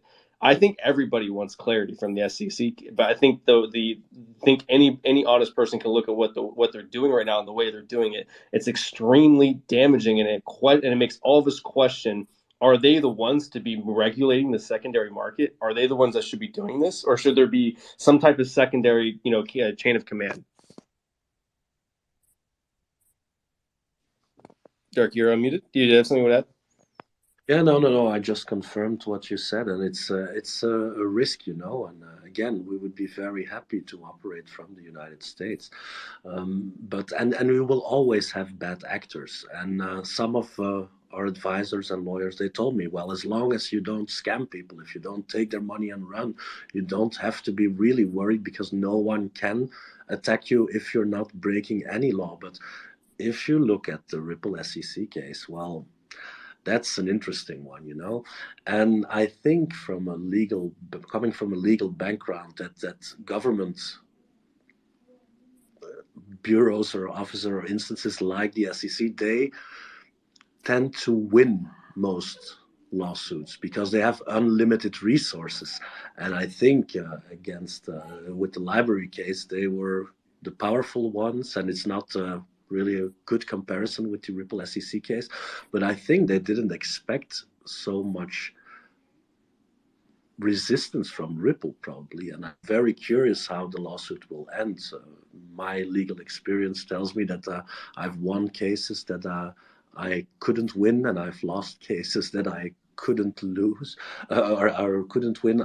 So the other way around, my apologies. So it's very arbitrary, and I'm lots of people that are maximalists and that are not into XRP. They're really, really opinionated, but they don't get how big the importance is for everybody. Crypto. It truly is, because the precedent that it would set, but people don't realize, it's almost like that meme where they're in a sinking rowboat and the people in the front of the boat are trying to bail out the water, and the people in the back of the boat are saying, well, it sucks to be them. It's that same sort of thing. If they're successful in their suit against Ripple, and it's going to end up having implications for other for other digital assets. And I have a question, Jim, because we actually have a really interesting person up, Matt Hamilton, who actually was a former Ripple employee. But before that, because I knew him years ago, he was actually an XRP Ledger enthusiast. So I'm just curious, because we have the platform. We have a lot of people listening right now. What do you know about XRP and the XRP Ledger? Do you know a whole lot about it, or has your interest mainly lied elsewhere in cryptocurrency and digital assets? Well, I am familiar, and in fact, a quick point just to get to that answer. That keep in mind that in both the case of XRP and Library, you're talking about platforms that didn't just issue financial instruments. From the outside, from coming out of the gate, they were implementing platforms to do real things that are the actual promise of Web3 beyond the mere financial instruments of it. But I'm not going to claim to be a Ripple expert, but I do like. I'll just say I am somewhat familiar, and I think it's a fantastic. Just their concept is a fantastic opportunity to transform how we do how we do Web3 and the promise of Web3, because they're not just some altcoin that someone threw up on the Ethereum, you No. know. Right. And the first thing I always like to do is to at least try to dispel people of that constant conflating of the company Ripple and the blockchain, the XRP ledger. They are two separate things, even though people will vehemently spit vitriol constantly about Ripple is XRP, Ripple controls XRP, and it's just really damaging to those of us who have been around for a long time and who are working either with companies who are building off of this decentralized XRP ledger, or we're just fans of the technology itself.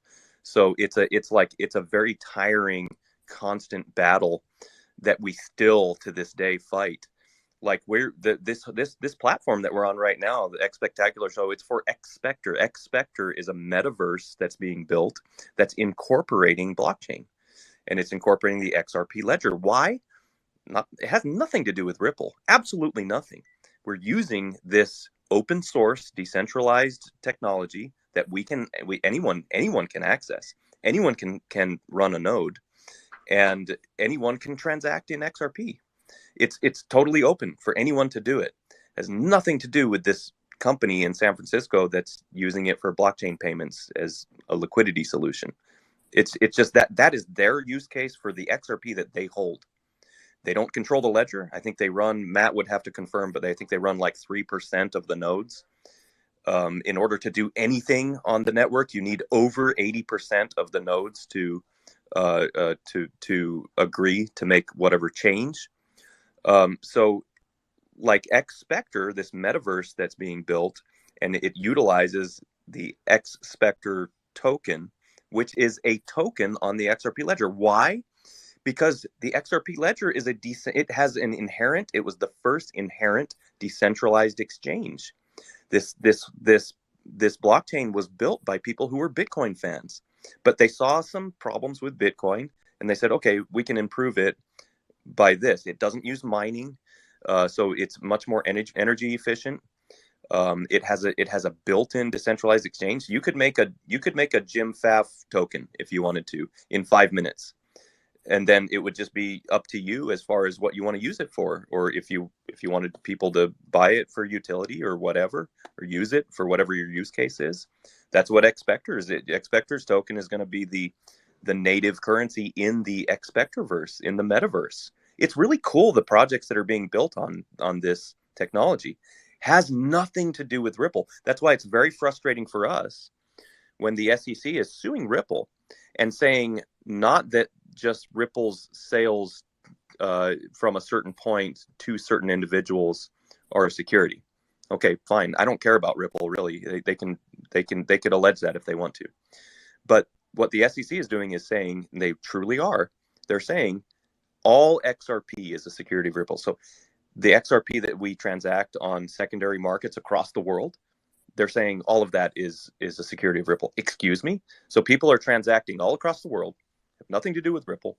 They're building on the XRP ledger, and every single transaction of XRP is a security. It's scary, Jim. I mean, it's really, truly scary. And Matt, I don't know if I've mischaracterized anything in what I said. No, that's a pretty good, pretty accurate description. Hey, folks, I just joined, so I don't know what's kind of happened, in prior conversations so far on the chat. But yeah, as XRP, that's you've got it pretty accurate there, I think. And one of the things as well to sort of factor into this is some people might not realize how long the XRP ledger has been around. As you alluded to just now, it was built by Bitcoin fans.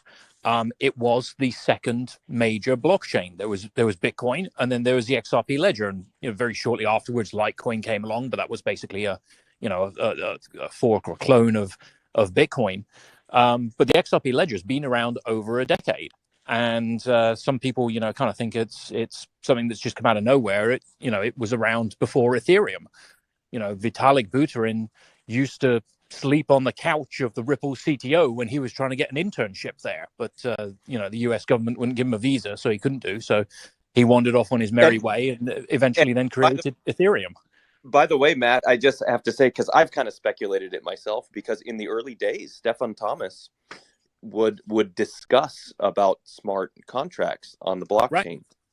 And I believe that that Vitalik was part of those conversations. Now, don't get me wrong, I'm not trying to imply that he didn't, have original thoughts with his smart contracts on Ethereum. But I've always speculated, like, did the basic idea come from his experience with, being an intern at Ripple? I'm pretty sure it did, and there's nothing wrong with that. There's no, some people say there's no new ideas in the world, right? Everything is taken from something else, and in software engineering, especially, you build upon, the shoulders of others, right? And that's kind of how software works, right? So, there's no problem with that. I mean, some people are like, oh, Vitalik stole stuff from the XRP ledger. No, that's not how software development works. Everybody kind of looks out there and builds upon everything else. That's the whole beauty of, well, especially open source software is that you can do that. You can learn from other ideas. But yeah, I'm pretty sure, and I'm sure there was an interview with Stefan in which he was talking about, yes, they used to stay up at night and discuss this idea of smart contracts, and they had two slightly differing views on them, and Vitalik went off and generated or created on-chain smart contracts with Ethereum, and Stefan Thomas and the team at Ripple decided to create Codius, which was an off-chain platform, because their genuine view was that one blockchain is not going to rule the world, right? They're not maximalists, right? Their view was that if you're going to build a smart contract platform, you're going to want to be able to connect to it from any other blockchain and transact with it. Now, the bit that was missing was, how do you connect all these different blockchains together? And out of that idea came Interledger. And then Interledger kind of sort of took over and became actually almost like a bigger thing than Codius. And then by the time they kind of got back to Codius, well, Ethereum had kind of settled in the marketplace and become the sort of de facto standard for smart contracts. Then Interledger spun off to its own foundation, and Stefan went off and created Coil. That's how things develop, right? You build upon ideas of others. And so hopefully, like, this discussion, I mean, and you're still going to get people who join the conversation and are like, oh, okay, so I hear a bunch of people who are shilling for XRP. It's like, hold on, son of a bitch. All we try to do, like, we support other blockchains. The only reason that a lot of us are involved in XRP is because we found it to be very, very technologically interesting, very capable. There was a lot of things that we really liked about it. And most of the FUD that I see around it, and Matt, you're like the number one FUD fighter, is it involves a handful of things. Number one, Ripple is XRP, which is false. Number two, Ripple created XRP. Ripple controls XRP. Ripple is XRP is the banker coin, and that's it. Matt, you constantly fighting all that FUD. I don't know how you do it. Oh yeah, the irony being is that the role of the XRP ledger is to disintermediate banks, right? It replaces a lot of banking functions, So the concept that it's a banker's coin is ludicrous because it literally kind of does the opposite. It disintermediates banks. Now you could say, okay, well, how's Ripple building a business model on top of that? Well, if you think most of Ripple's clients are not banks, they're payment processors, they're remittance companies, and those remittance companies themselves require banks in order to make their transactions, right? So, for them to actually not be beholden to banks is beneficial to them, and that's why things like Ripple's ODL, the platform has taken off because it allows these remittance companies to get going much quicker and not need banks. And the likes of you and I can transact on the XRP ledger without, in ways that predominantly, previously we would have needed a bank for, and we don't. So it's kind of ludicrous, these people that say, oh, it's the banker's coin. It's actually the complete opposite to that. It disintermediates banks. And actually, Ripple are walking a bit of a fine line, because you could say, well, if they're trying to appeal to the financial markets, financial institutions, yet at the same time they're trying to disintermediate them, and yeah, it's hard, and that's probably why Ripple's had such a hard time, right? How do you? They've been going at this for the best part of a decade now. How do you go about disrupting such a massive incumbent space?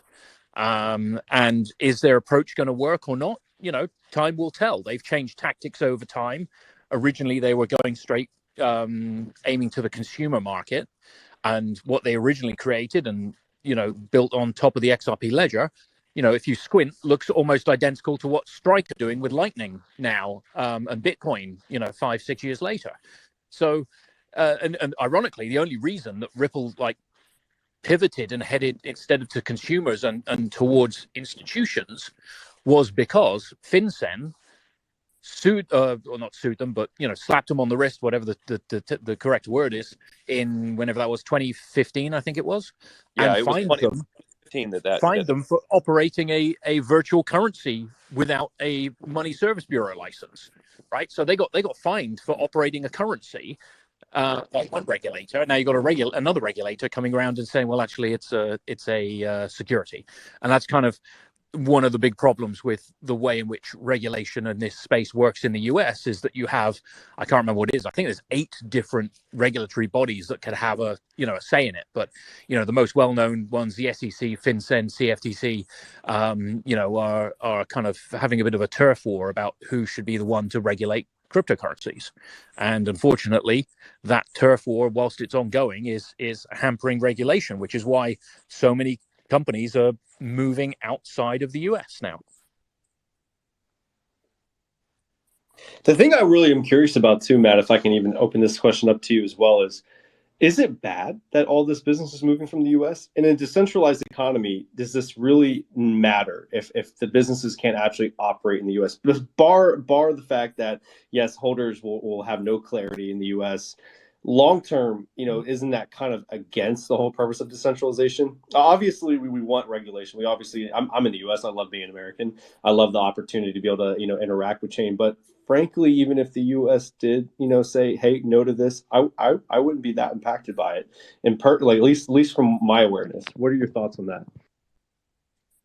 Well, that's a good point. And, there's some people that say, well, this only affects Americans, and, I'm not in America, so why should I give a damn about it, right? And you're right that in some ways, if it builds up outside of America, then that, can aid the whole, aspect of decentralization, because you force there to what it has become the de facto standard central place for a lot of this to no longer be possible to be that place. So, the innovation has to move elsewhere. I mean, 95% of Ripple's business is outside of the US, but still the US is a big place, right? And it is the 800-pound gorilla in the room with regards to financial services, regardless of, whether people like that or not. Unfortunately, I say unfortunately, it is the case, right? So, I think, and it's kind of like whatever happens there does impact whatever happens in the rest of the world. That's what for me, Matt. That's what it is for me. I mean, it's a couple things. I'm an American. You can probably tell from my accent.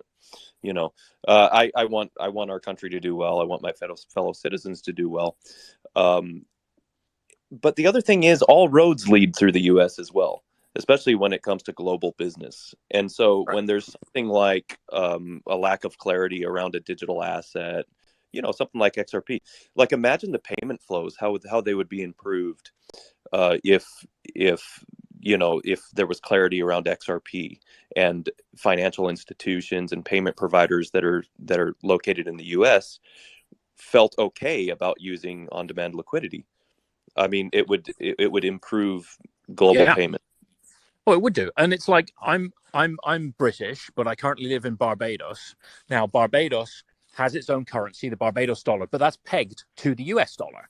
So by virtue of it being pegged 2-to-1 to the US dollar, there is some impact on what happens in the US. And that's similar to a lot of countries around the world, especially within, sort of smaller nations. A lot of them have a similar kind of scenario, either directly or indirectly are affected by this. But again, one thing to remember is, go look at, whatever CoinGecko, CoinMarketCap, whatever, and look down at the top coins. XRP is, if you take out the stable coins, if you look at market cap and you take out the stable coins, right, because that's kind of meaningless for a stable coin because you can just print as many as you like, right? You take out the stable coins, then XRP is, I think at the moment, 4th on the list. 3rd is BNB. If you take out, BNB is a platform token. It's one of the ones that I'm going to stick my neck out and say, if anything's considered a security, you would have thought something like BNB would be, right? Because that's directly tied to to one particular company. So, if you take that out, then it's Bitcoin, Ethereum, XRP, right? And it has been that for a long time. I mean, before Ethereum existed, it was Bitcoin, XRP. At one point, XRP briefly, took over above Bitcoin. There was it took over Bitcoin. It very, very briefly, if you count all XRP, so this is another. That's true, because for those of us who don't, for those people who are listening who don't understand, there's not all 100 billion XRP in existence. Not all of it is released on the secondary market. A lot of it, almost half of it, is escrowed. Correct? That is correct, but again, this comes down to how things are counted, right? Now, you could kind of say that market cap as a whole is kind of a meaningless concept for a cryptocurrency. And, we've seen this on the XRP ledger, right? You issue a token. So you go and issue your Jim Pfaff token, and I go and buy one of those tokens, or I buy 0.1 of those tokens for $100. That means one of them's worth $1,000. Now you multiply that by the number you issued, and suddenly you have this huge market cap just on the basis of one person bought one fraction of a token for a particular price, right? So market cap is kind of a bit meaningless within crypto anyway. But even if we leave that aside and just say, well, hey, it's what we got to work with, the question being is, how do you calculate the total supply, or the total circulating supply? Now, again, market cap comes from the stock markets and things like that, and that's an easy question to answer. But with cryptocurrencies, it's a little bit different. So with Bitcoin, the kind of circulating supply or available supply is what has come out of the miners. And I can't remember what the current figure is, but it's about 19 million out of a total, or 18 million out of a total of 21 million, whatever the figure is at the moment. With XRP, all 100 million XRP was issued at the inception of the XRP ledger. 100 billion with a B. Right, 100 billion. Sorry, my mistake. Yeah, 100 billion. Misspoke there. So 100 billion was issued at the inception of the XRP ledger. Now, every single one of those 100 billion XRP has moved at some point in its history. It has moved accounts. It has been involved in a transaction, moving it from one account to another account on the XRP ledger, right? So in my mind, that means that's circulating supply. The fact that it's now been put into an escrow, you could say, well, that's taking it off of the circulating supply. Well, is that any different to, my cold wallet that's, in a filing cabinet at the bottom of a staircase in a disused lavatory with a sign on the door saying, beware of the leopard, right? What is the difference between that and it being an escrow? You could say, okay, well, I could go and retrieve it, whereas in the escrow you can't do. Okay, fair enough. What about somebody like, a big custodial provider, Grayscale. They hold a load of Bitcoin. Is that on the circulating market? What about Satoshi's Bitcoin? He's rumored to have 1 million Bitcoin. Is that included in circulating supply? If not, why not? Or why shouldn't it be? Right? It's not moved. So some people would say, well, it shouldn't be included. So anyway, the point being is that at the moment, most sites say that the circulating supply of XRP is, I can't remember what it is at the moment, 50 billion, for argument's sake, something in that order of magnitude. Whereas really, it should be 100 billion, because all XRP has been involved in a transaction and has moved at some point, right? Right. So it seems kind of arbitrary that they would just say, "Oh, we're not counting that." I guess Right. there can be arguments for it. It is a bit of a matter of perspective, but I see what you mean. So, Jim, hopefully we haven't put you to sleep. Hopefully you're still with us. But this kind of go ahead. No, not in the least. Go ahead. You were saying something. So we have a little bit of a celebrity up on stage. Of course, Blockchain backer, you're a celebrity too, so don't take offense. But we have Eric Martinson, who is the Glass King of Chicago. The Glass King. Eric, how are you? I'm doing well, thank you. I appreciate it. You have a glass. You got a question for Matt, though, right? Yeah, I do. I'm curious. I've been hearing a lot of fun around recently about, can the validators ever release the escrow balance if they get enough votes for a certain period of time? Is that ever a chance? Yes and no. Okay, so let's explain this. On any decentralized system, you have a series of rules, and those rules are enforced by the majority of the network. That's how decentralized systems work, right? You don't have some central authority that dictates these are what the rules are. The rules are only there by consensus of the majority of the participants, right? So on Bitcoin, there is an algorithm, a formula by which the Bitcoin is released, and it is halved the amount is released is halved every 4 years. And, that gives you up to a total of approximately 21 million Bitcoin. With the XRP ledger, there was 100 billion issued at the start. No more can be created, right? So these are rules of the network, be it Bitcoin, be it Ethereum, be it XRP. They're rules of the network. Now, if you get the majority of the participants to agree to change the rules, then you can do. So at the moment, the rules state that there are escrows, and the only person that can move the escrow is the key holder, right, for that escrow account. Oh, sorry, the escrows are in place. They're created by the key holder, and they run for a certain duration of time as specified at the start, and they only unlock once that time period has finished, and they go back to the account that's been determined there. Now, what could happen is that the participants of the XRP ledger decide, actually, we don't want those XRP and escrow to really exist. So we're going to code up what's called an amendment to the rules, an amendment to the ledger that states that the XRP in this account, and this account are never to be actioned when you try and do an escrow finish transaction, right? So that would effectively mean that the transaction could never be completed, right? So if the majority of participants decide that, then that is what would happen. Now, the question being is, what is majority of participants? Well, on the XRP ledger, as stated earlier, you need 80% of the validators to agree to an amendment. Now, we've seen just recently XLS20, the NFT amendment that's now come live and enabling xSPECTACULAR and all the NFT Combat Kanga and all the NFT projects, right? They that amendment took nearly a year or over a year, I can't remember exactly, to pass because it needed 80% support of the network. And again, this is another kind of point when people say, well, Ripple control it. Believe me, I worked at Ripple at the time. If Ripple did control it, I'm sure Ripple would have loved that amendment to go through a hell of a lot quicker because, they were pumping out a whole load of marketing and, building up a whole bunch of relationships and partnership deals and everything with big brands. No, I completely agree with you and understand all that part. Yeah. So yeah, in answer to your question, yes, it could happen if if 80% of the validators agreed to do it, then it could happen.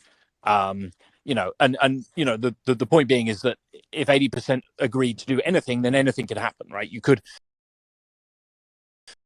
another 100 billion and have 200 billion in total. In the same way that on Bitcoin, if the majority of the participants agree, then they could raise the Bitcoin hard cap from 21 million to whatever 42 million or something, right? So if everybody agrees, then that's doable. Isn't that one? Yeah, isn't that one of the reasons why it's essential too? Then, yes, because you could change it. Exactly. And then you get these weird, so you get some strange kind of arguments that come out of like the BSV camp and Craig Wright and that say that, a network can only be, or a protocol can only be decentralized if it is exactly immutable and doesn't change. I think that's incorrect. I think if the majority of the participants agree to the change, then that is decentralized. If for whatever reason the majority of participants can't change the protocol, then that indicates there must be something preventing the majority of participants from changing the protocol, which in itself would imply that it is centralized. So the argument that Craig Wright comes out with kind of seems to backfire in my mind. So that's the if you have the majority of people agree on a change, then that can happen. No, I appreciate you explaining it. You really broke it down. Thank you very much. Thank you. It strikes me that people can have their favorite blockchains, and they could favor a token or a protocol or what have you. There's nothing wrong with that, and they can build on whatever project they want to build on.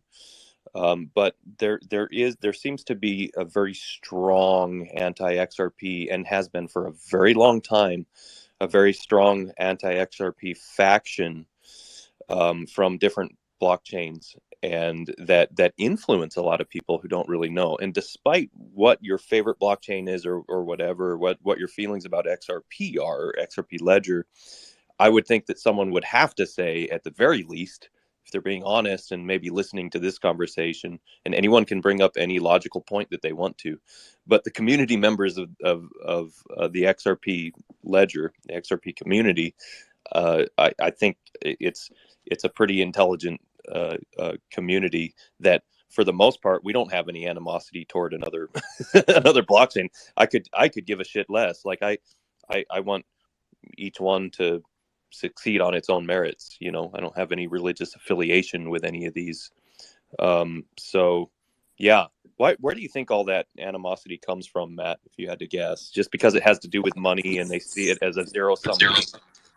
I think that's it. I mean, you can trace some of this stuff right the way back to, the Bitcoin Talk forum way back when. There were some posts on there where people were actually offering to pay 5 Bitcoin to people to, post something saying that, Ripple and XRP are centralized, right?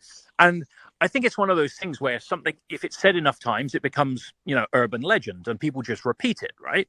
There's this, for some people, there is just this assumption that XRP is centralized. And, that's why I get a bit of a bee in my bonnet, on Twitter about it with some people. And, that's why I spend so much time trying to refute it. Not that, I feel slightly like, King Canute trying to hold back the tide sometimes, that, there is this avalanche of misinformation that kind of is self-referential, right? You'll say to somebody, somebody will make a claim on Twitter, say, oh, XRP is centralized.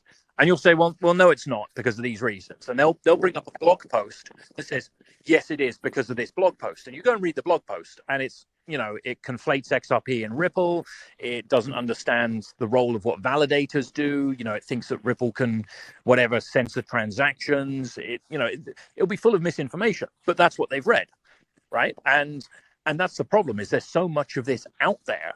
And then you get this kind of cult of personality as well around it. So you get people like, what's his name? What Bitcoin did, Peter Marshall, is it? I can't remember his surname now. Who, go out of their way to shit talk about XRP, because that's part of their brand, right? Their brand is, I'm a toxic Bitcoin maximalist. And if he wavers from that, if he were to ever make a rational discussion about XRP, that's going to damage his brand, right? Because he's built his brand upon this toxicity, right? Very, very true. And I know the Peter that you're talking about, but I also can't remember his last name. But yeah, he's a prominent figure and he has a lot of followers. And then you also have people like just because off the top of my head, she was just on a month or two ago, Natalie Brunell, who is a friend of like Michael Saylor's and who was on with Maria Bartiromo and had a big audience and was talking about SBF and FTX. And then she tried to kind of draw parallels between that and between that and Brad Garlinghouse and Ripple. And the point that she was trying to make was that, well, you have what happened with FTX and Sam Bankman-Fried, and then you have this XRP, which has a CEO, and and Bitcoin doesn't have a CEO, so I don't trust anything that has a CEO. And it's like, hold the F on. You're just to millions of people are spreading that there's something ominous going on about XRP because XRP has a CEO. That is just wrong on its face. And there was no one there to dispute it. That Maria Bartiromo was pretty much like, okay, well, thank you very much for being on. Exactly. It's like, hold on. Yeah, What's exactly. going And on that's here? the thing is, and that's how this stuff escalates, right? So you get one person say it, another person say it, another person say it. You get somebody who says it on whatever, a news program or to a journalist, and they repeat it because, and with perfectly understandably, they don't have necessarily the experience or the skills or the technical knowledge to be able to refute that, right? They're told it. So, hey, well, this person's, Natalie Brunell, she's an expert in the field. So if she says it, it must be true, right? Yeah. And they don't necessarily back that stuff up or try and follow it. But I mean, this is the thing, is that people like Nat Brunell should know this, right? Now, and I genuinely, actually, in her case, I don't know whether that's a genuine gap in knowledge or whether that is actually malicious. There's part of me that kind of says, come on, surely you must know this, right? This is being Yep. malicious. But I wonder about then there's that another part of me that says maybe they just don't know. Maybe they just, I mean, I know a lot about the XRP ledger. I don't know a lot about a lot of other blockchains, right? So if you try to have a similar kind of level argument with me about something like, say, Solana or Near or something like that, I just put my hands up and say, look, I don't know, right? I can't tell you. If you told me that, Solana was run by, blue Smurfs, that I was okay, right? I mean, that sounds implausible, but I don't know, right? I'm being a little bit flippant, but the point being is I just don't know, so I can't give you an answer back. Right? Believe it or not, it actually is run by blue Smurfs. Yeah. You made a great intuitive statement there. But every time, what was it, Gargamel comes by, that's why it falls over, right? So, but I mean, this is. but you're right. You're right. Like you don't know a whole lot about that. So what is someone, obviously someone who's talking with a supposed blockchain expert? They're not going to dispute anything. They're just going to be like, oh, okay, yeah. And then and I've asked myself that question a lot. Does Pompliano, is he really ignorant about XRP, or is he just kind of doing this because maybe he sees it as a threat? Natalie Brunell, Saylor, I think he does know. I think Pomp must know. He's had Brad on several times on his show, so he must know. And by the way, he had Brad Garlinghouse on his show, and then that was even before the SEC case dropped. And he still, I lost a lot of respect for him. Not like I had a ton anyway, but he still tweeted upwards, "Good morning to everyone except those who were trying to sell unregistered." And that was a real cutting, rotten statement. I'd love to jump in on this, guys. Hey, I have a great comment. Thanks for inviting me. I've been quiet here, guys, and I watch all this on the background, right? So I have a tendency not to talk about other people. So there's a lot of posturing against me and all that stuff, but I never bring people's names up. But being in this space and being in my position, and I touch on a lot of different coins in the space, and I've always been interpreted since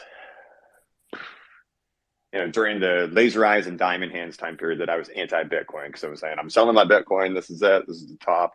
And I've been like a hated person by the Bitcoin community ever since then, even though I'm not anti-Bitcoin. But, of course, we all know there's this huge strife between altcoin holders and Bitcoin outdated tech, and lots of new stuff coming out that's much better than Bitcoin. But Bitcoin having the first mover advantage and a strong community who, says nothing will ever replace Bitcoin as a true decentralized asset. But Matt had made a really good point that people have built their brands around this, Bitcoin maximalism, Bitcoin toxicity. And I don't want to talk about Pomp, but I'm going to do it. Pomp definitely knows. He definitely knows there's a whole lot more to crypto than just Bitcoin, but his branding, all of his businesses, all of everything he sells, everything he does is Bitcoin centric. So he's confined himself to that specific coin to push that narrative and to push those business models around Bitcoin only. And when it comes to Natalie, I know very little about Natalie, but she also came in at the pico top of the market. I think she worked for 10 years for some type of news outlet and then jumped in and came in under the Pomp umbrella. So if you kind of go back and backtrack, how did Natalie really get her career started in crypto? It was under Pomp, which was under that, Bitcoin maximalist, toxic maximalist viewpoint. So I don't think she honestly believes that, because it just seems disingenuous. Like you were saying, XRPP. I think it is. We just watch branding. We watch branding happen in this market, and it's unfortunate because what is the purpose of that branding? What are they trying to do? And usually it's going to be Bitcoin pizzas or buy these Bitcoin miners, buy this, buy that, and it's all focused around just isolating your market, isolating your genre of your target market that you have watching you, and then giving them Bitcoin focused products. So I don't believe these people truly believe this. I think it is just their business model. And that's just what I wanted to say. I totally agree with that. I totally agree. And like you said, I mean, I kind of joked about, how many, you see these Bitcoin podcasts that interview other Bitcoin podcasters, and kind of in whenever it was about 2020, 2021, it kind of reached this peak in which, I was kind of like, they're going to run out of podcasters soon, right? Surely. And it was just all this, massive, for want of a better phrase, circle jerk between them, right? And there was nothing actually happening. It's just, and there's this fantastic cartoon. I wish I could find it again. Somebody sent it to me, and it's a comparison of like a Bitcoin meetup and an Ethereum meetup. And there's this whole bunch of like little cartoon characters at the Bitcoin meetup, and it's like one of them is a little voice bubble that's like, I hold Bitcoin. The other one's like, I hold Bitcoin too. And that's like it out of the 30 or so people together. And then the Ethereum one is like, I'm building this, I'm building this, I'm building this, I'm building this, I'm building this. And that's the difference between those two communities. For example, is like, if you look at the Ethereum community, people are building and building and building on top of it, and building all sorts of stuff, and some stuff good, some stuff bad, some stuff's going to make it, some stuff's going to not, but they're all building on top of it. Whereas Bitcoin mainly seems to be around building the brand, the miners, the wallets, the ancillary tools. But there's not really that much kind of being built on Bitcoin, because you can't really, right? It just doesn't have the functionality to do it. Now, the other interesting thing I find is how a lot of other protocols seem to have, they seem to get almost like, so some of these Bitcoin maximalists will talk shit about XRP, but then they'll be like totally fine with Solana or some other protocol that's coming up, and you kind of think, well, wait a minute, what's going on here? And I kind of like jokingly a while back said, but I think it, I think I still stand by it, that if XRP suddenly came back now under a different name, then it would be accepted, right? If you suddenly turned up now with a totally new network that was the XRP ledger, and it was, imagine you could replicate it to such an extent that absolutely everything was the same. You had the same holders, you had the same distribution, everything was the same, but it wasn't called XRP, it wasn't called the XRP ledger, and the company that was involved wasn't called Ripple. If you literally just changed the names, I've got a feeling they'd look at it and go, oh, that's pretty cool. Okay, great. And for some of them will still be, their toxic maximalist self. But, I think there is a lot of association against the name there that holds a lot of people back.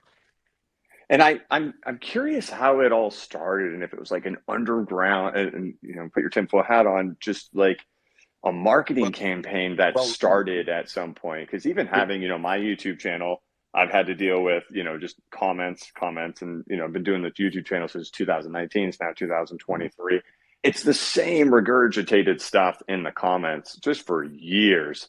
And in like, it is part of the culture.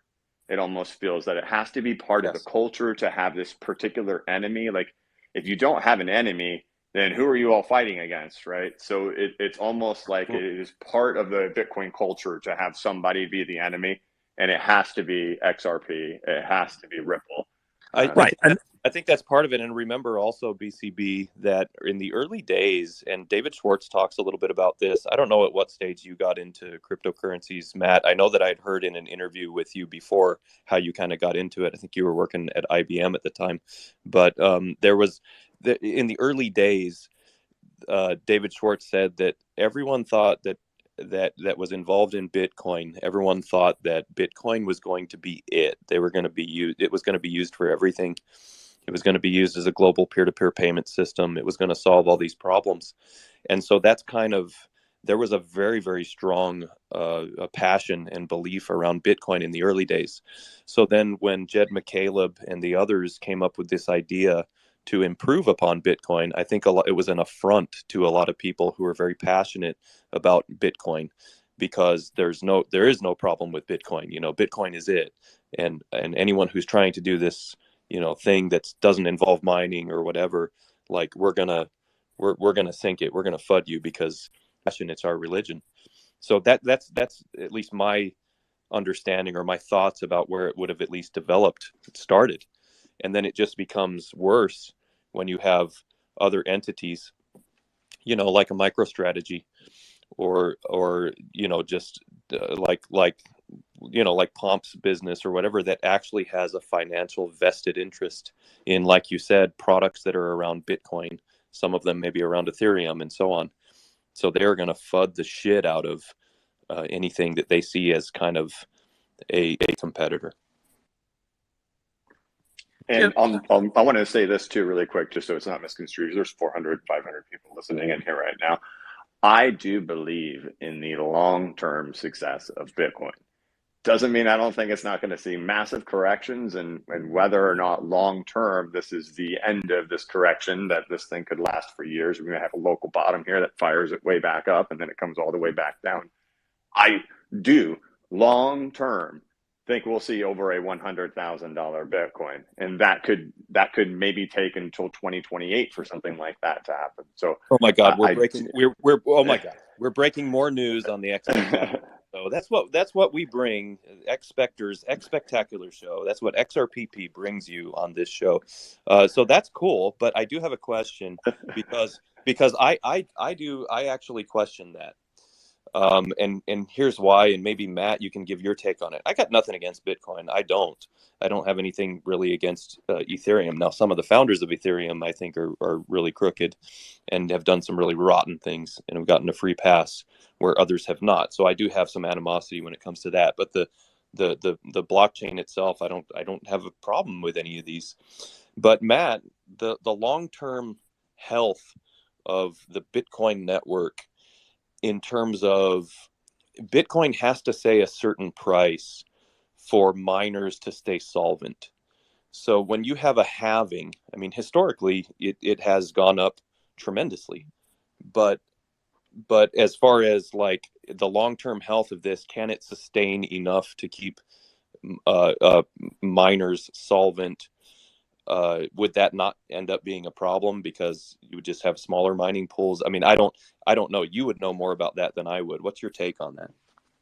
So yeah, I've got kind of similar views, and interestingly, right? So I now work for Protocol Labs, which are behind Filecoin and IPFS and related stuff, right? Decentralized storage. So, but I was in Lisbon a few months ago, and I was talking so within Protocol Labs, we've got a team called Consensus Lab, and Consensus Lab are working on a thing called IPC, Interplanetary Consensus, which is like the next consensus algorithm that Filecoin's going to use, right? Because Filecoin are like, okay, well, we scale to thousands of transactions, but what does it mean to scale to millions of transactions or billions of transactions? So they're kind of looking ahead. And the guy that leads the IPC effort and the Consensus Labs, lab, is a real hardcore Bitcoiner, right? And he's he holds 2 PhDs in computer science, one of which was like he wrote a paper on like long range attacks on Ethereum and all, he is a smart guy. He knows his stuff, right? On a technical level. He's not a Pomp or a Saylor or a Brunel or a, Tony Vase or whatever. He actually knows his stuff. And I had the most, fantastic conversation with him in which I put that very argument, right? I said, well, as the halvenings happen, the miners are going to get rewarded less in terms of number of Bitcoins per block. So what happens? How are they going to stay solvent? Now, a lot of people, when you ask this to them, they say, well, there's fees, right? And the fees will make up for it. And my point is, well, why is a user going to pay those fees? And they then kind of like normally divert and say, well, not everybody's going to transact on the main layer 1. That's why we have layer 2s and Lightning, right? Layer 1's just going to be for the occasional big transaction. I'm kind of like, well, doesn't that sort of defeat the purpose of it being decentralized and available for everybody? If the only people transacting on layer 1 are, Saylor when he wants to move a big chunk of money, or, Silbert when he's trying to liquidate something, right? So, what happens to the regular people that want to use the network? Because surely they're not going to be able to afford to do so. And the answer is normally Lightning, right? And people say, well, Lightning makes that easier. And I'm like, well, okay. But Lightning, you're basically sacrificing most of the unique and interesting characteristics of Bitcoin that make Bitcoin unique and interesting, right? You might as well go and use something else, and I normally bait them a little bit by saying, well, you might as well just use PayPal, right? But that's kind of my point sort of stands there, that if you're going to not use the Bitcoin main layer and use something else, then why are you even bothering with Bitcoin in the first place? Now, this guy I was speaking to, like I said, he's a very smart guy, and we went through all of this. And I can't remember the exact arguments he was going through, but it was a pretty robust, back and forth. And he understands the XRP ledger consensus mechanism pretty well as well. So that was another, novel thing to happen, to have somebody that understands it on a pretty technical level. But his point was that, well, when we get far enough into the future, because I was saying, well, Bitcoin relies upon energy being scarce, energy being expensive, right? That's Bitcoin introduces an artificial scarcity by, effectively backing Bitcoin, the hash rate with energy, with electricity. And a lot of people say, well, electricity is going to get cheaper. We're going to have renewables, blah, blah, blah. But the problem being is that if you make it easier and cheaper to get electricity, then Bitcoin adjusts and increases the difficulty level to make up for that, right? It self-adjusts. And the point being is that it can't be easy, right? If Bitcoin mining becomes easy, then the security disappears. It breaks. You need Bitcoin mining to be hard. So on that basis, that as Bitcoin progresses, all it does is literally just suck up any available energy that's around it, right? If you make electricity twice as cheap, then Bitcoin will use twice as much, right? Because if you get miners that can mine twice as efficiently, then it will, increase, and you'll need twice as many, miners, right? It'll just keep going up and up. And that is a big fundamental problem. Now, his response to this was, well, in the future, if energy becomes free, if we get to a point where the price of energy comes so far down that we have infinitely free, infinite amounts of energy, then we don't need money. And I was like, whoa, wow, wait, what? What a leap. What a leap. And when you have to make a leap like that, you're in trouble. Well, yeah, I mean, the point being is he is right? If you had infinite energy and you could, you could infinitely 3D print anything that you wanted, and you have infinite energy, it's infinitely cheap, then you could do anything. And in theory, I totally agree. You wouldn't need money, right? The whole of society totally changes completely. But one of the things being is that you wouldn't even need anything resembling money, because you could just get whatever you wanted. Now, I agree on that, but that's a long step away from where we are now, right? And between now and that point, I think is where Bitcoin's got the problem. I think in the next halvening, 2 halvenings, it's going to become very apparent. I think maybe in the next, say, if we look like 8-10 years from now, after we've had maybe another 2 halvenings, I think it's going to be very significant. Now, this scarcity is probably going to increase the price, and that's where we're going to hit the, as claimed, 100,000 per Bitcoin. I can totally see that happening, actually. I can, as a result of that. But I don't think it's going to be a usable network by that point. Yes. Anyway. Okay, so timeout, because I just want to be clear. It's possibly we're going to have to end the space soon. Are we going to carry on, Mr. Kaland? What's it looking like right now?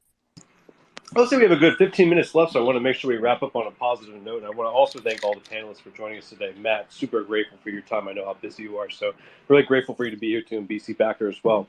I would like to pivot the conversation a little bit, though, while we're still here. And I do know we have some hands raised, but while we're still here, I wanted to also just kind of talk a little bit about, the power that Ethereum has built just from all the different projects providing different places for people to spend their money on it. And I won't just say gaming and metaverses, but I wanted to put, proposition this question to Matt. I'm not asking for your general opinion on xSPECTACULAR. I know how you move around, and you don't want to, necessarily put your stamp on anything, especially with 500 plus people in the room. I can totally respect that. But I just am curious about your general opinion on gaming in general being built on like XRPL, products being built on XRPL.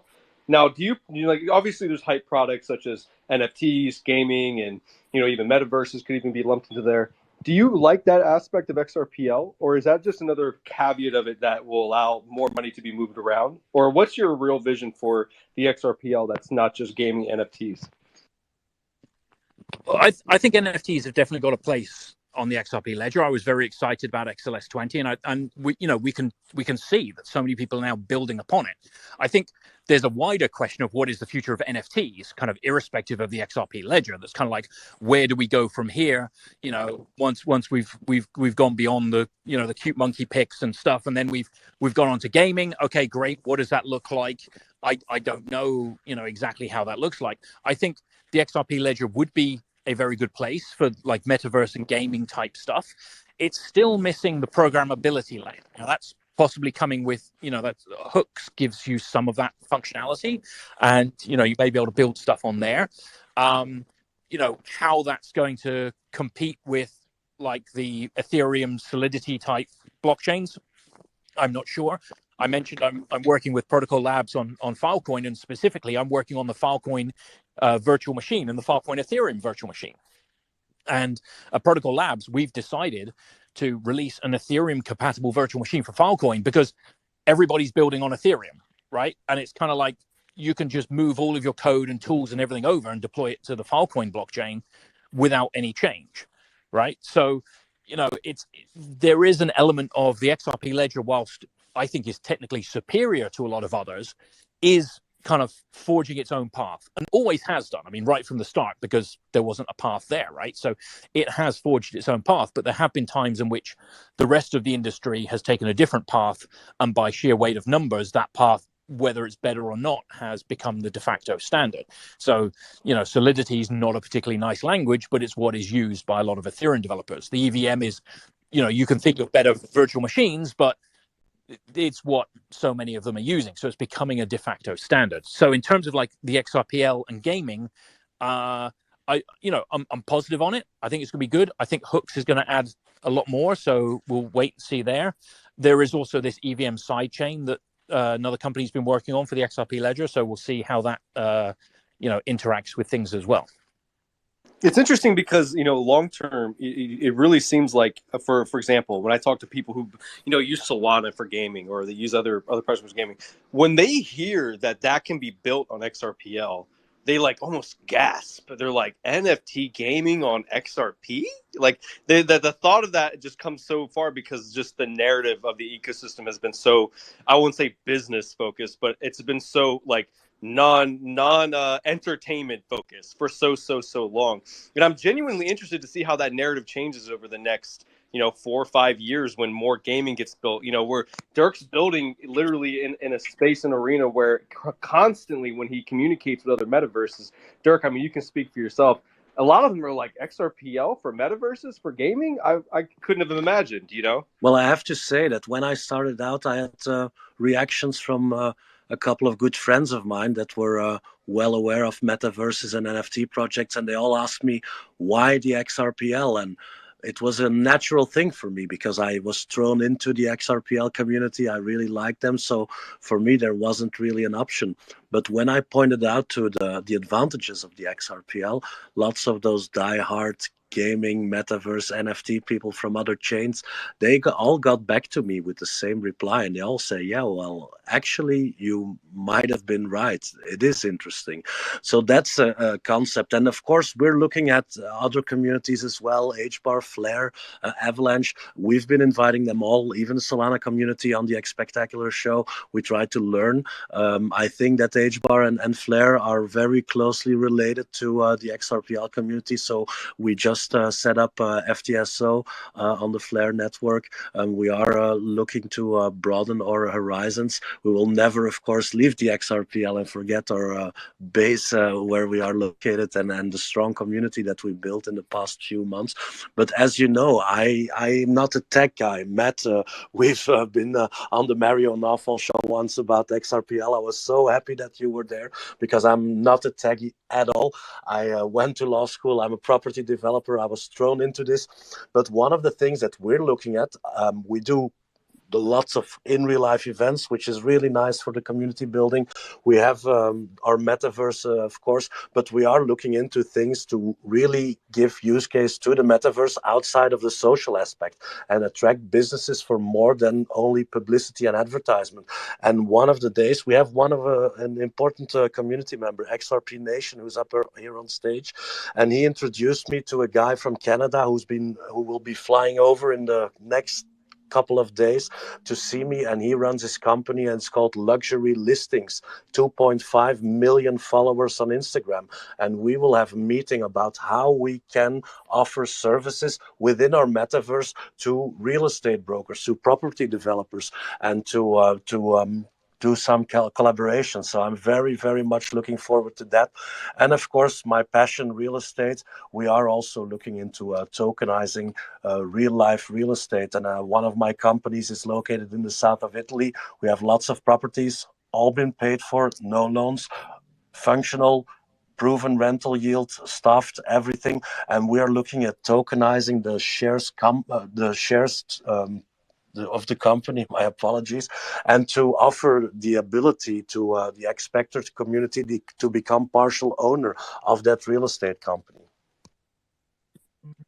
That's pretty cool. And to point out again, this question about the XRP ledger and metaverse and stuff is if you and gaming, if you look at any one particular demographic of any of them, gaming has always had virtual worlds, right? Right the way back, you go back to things like Second Life, you go back to World of Warcraft, you go back to, all of any games, you can go right the way back, had virtual communities, and pretty much all of them had some kind of virtual marketplace and things to buy or sell.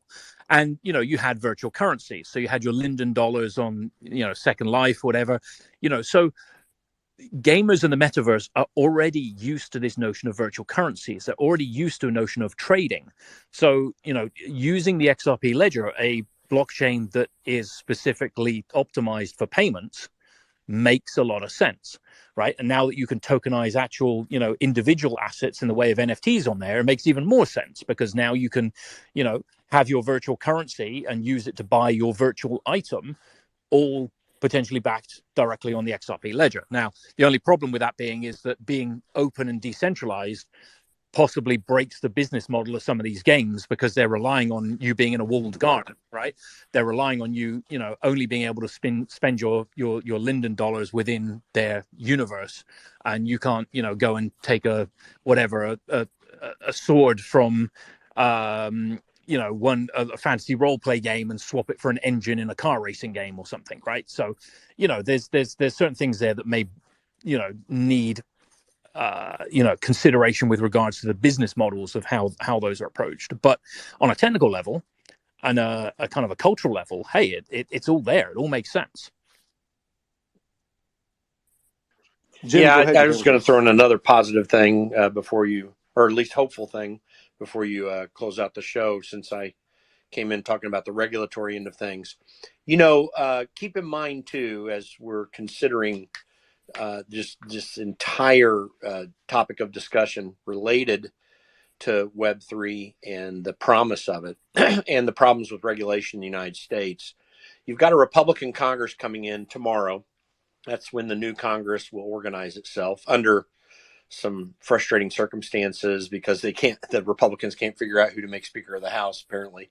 But when that change has taken place, and as we're looking at the regulatory environment, while it still is scary what Gary Gensler might try to do or what the CFTC may do now that there's some hopeful discussion that about it things not being as much securities as really commodities and that sort of thing. That's kind of changing up the debate. But in that kind of a gridlock where you have a Republican House and a Democrat Senate and a Democrat White House, 2023 is going to bring some hardship in terms of that discussion, particularly because of the FBF situation. But that's going to go by the wayside. That puts a negative way of thinking about everything that we care about and talking about here. But that's going to wash out, just like the Bernie Madoff thing is done, and that'll go by the wayside. And by 2024 and going into 2025, from an American regulatory prospect, things can radically change. You're going to see big changes in the political structure here in the United States when it comes to Congress and when it comes to the White House. Even I do believe you'll probably see a Republican president. Of course, Donald Trump hasn't been a big friend of the Web3 space, but nonetheless, he's not highly intelligent about it. Just watch, because things could radically shift overnight. We could get back into the kind of structure where we get regulatory certainty here in the United States, which I think would be a boon worldwide to what we're all hoping and trying to develop in this space. So just having worked in that realm for so long, things change on a dime sometimes, and every once in a while in a very positive way. So I think we can be looking towards that, and we might have some hopefulness rather than feeling too dour about it. We're kind of in the dark side of it right now, but that can radically change moving forward. Well, how wonderful would it be if all these non-U.S. based exchanges and crypto companies saw the regulatory clarity they needed and moved their business to the U.S.? How many jobs that would create, opportunities that would create, how many different environments and different communities that would impact positively from the jobs it would create and support it would create. That's just needed. Think about Ripple, for example, being U.S. based. They've been hiring through the entire bear market. Entire careers are being built within that company that will lead to new leaders. Practically the entire Ethereum network was created because of someone who interned at Ripple. We need more of that in the U.S. We need more opportunities like that being created here. And it's just, again, just mind-blowing that we missed this ball. What an awesome opportunity is to create jobs. College courses are being created. Entire probably schools will be created just in the field of cryptocurrency, from security to issuance to regulatory to just someone like me who helps facilitate these types of conversations. There's those levels of careers that could be created, and what a missed ball it is that we have to wait for it. So by the way, Kayland, if I may interrupt, I will keep on listening, but you guys know I've been working relentlessly in the past 8 months. I will be seeing XRPP and our good friend XRP Nation later today in Beverly Hills, speaking about tokenizing real estate. I promised my 8-year-old son to take him to Universal Studios. I'm in the car now. I have to do this, but I will keep on listening. But there's something interesting. Our CTO, Neil, who's in London now, he runs a project, Combat Kanga, that became a part of xSPECTACULAR as well. And we are building our own NFT marketplace. And I think it's a very interesting subject that he can discuss this with Matt, because we are trying to make products chain agnostic. And again, we will never leave the XRPL, but I think in the long term, it's very good that projects get followers because of what the project offers, regardless on what chain they are building. And I think we have a unique perspective on that with our marketplace. We will be able to burn and reissue tokens or NFTs so that everybody can join a project and choose the NFT or choose to be a holder of the NFT of the project, regardless the chain they can choose on which chain it is. So interesting thing. My son is making some noises in the background again. Matt, really, really, really happy to have you. I keep on listening. Neil is there. Let's go. Sorry guys, sorry if you can hear my kids in the background there. It's bath time, so I was keeping quiet. Yeah, so as Dirk was saying, the way that we're doing the marketplace is a little bit different to the current ones, I suppose you could say. But it's actually about flipping the whole thing on its head, right? Because we have a lot of essentially silos within crypto, and especially around NFTs. You know, you're an Ether guy or you're an XRP guy or whatever it might be. It's quite siloed and tribal. But you know, the entire point of an NFT is proof of ownership. So it shouldn't really matter what blockchain it's on, so long as there's a chain of custody between the blockchain and the person whose asset you own, right, or proof that you own it.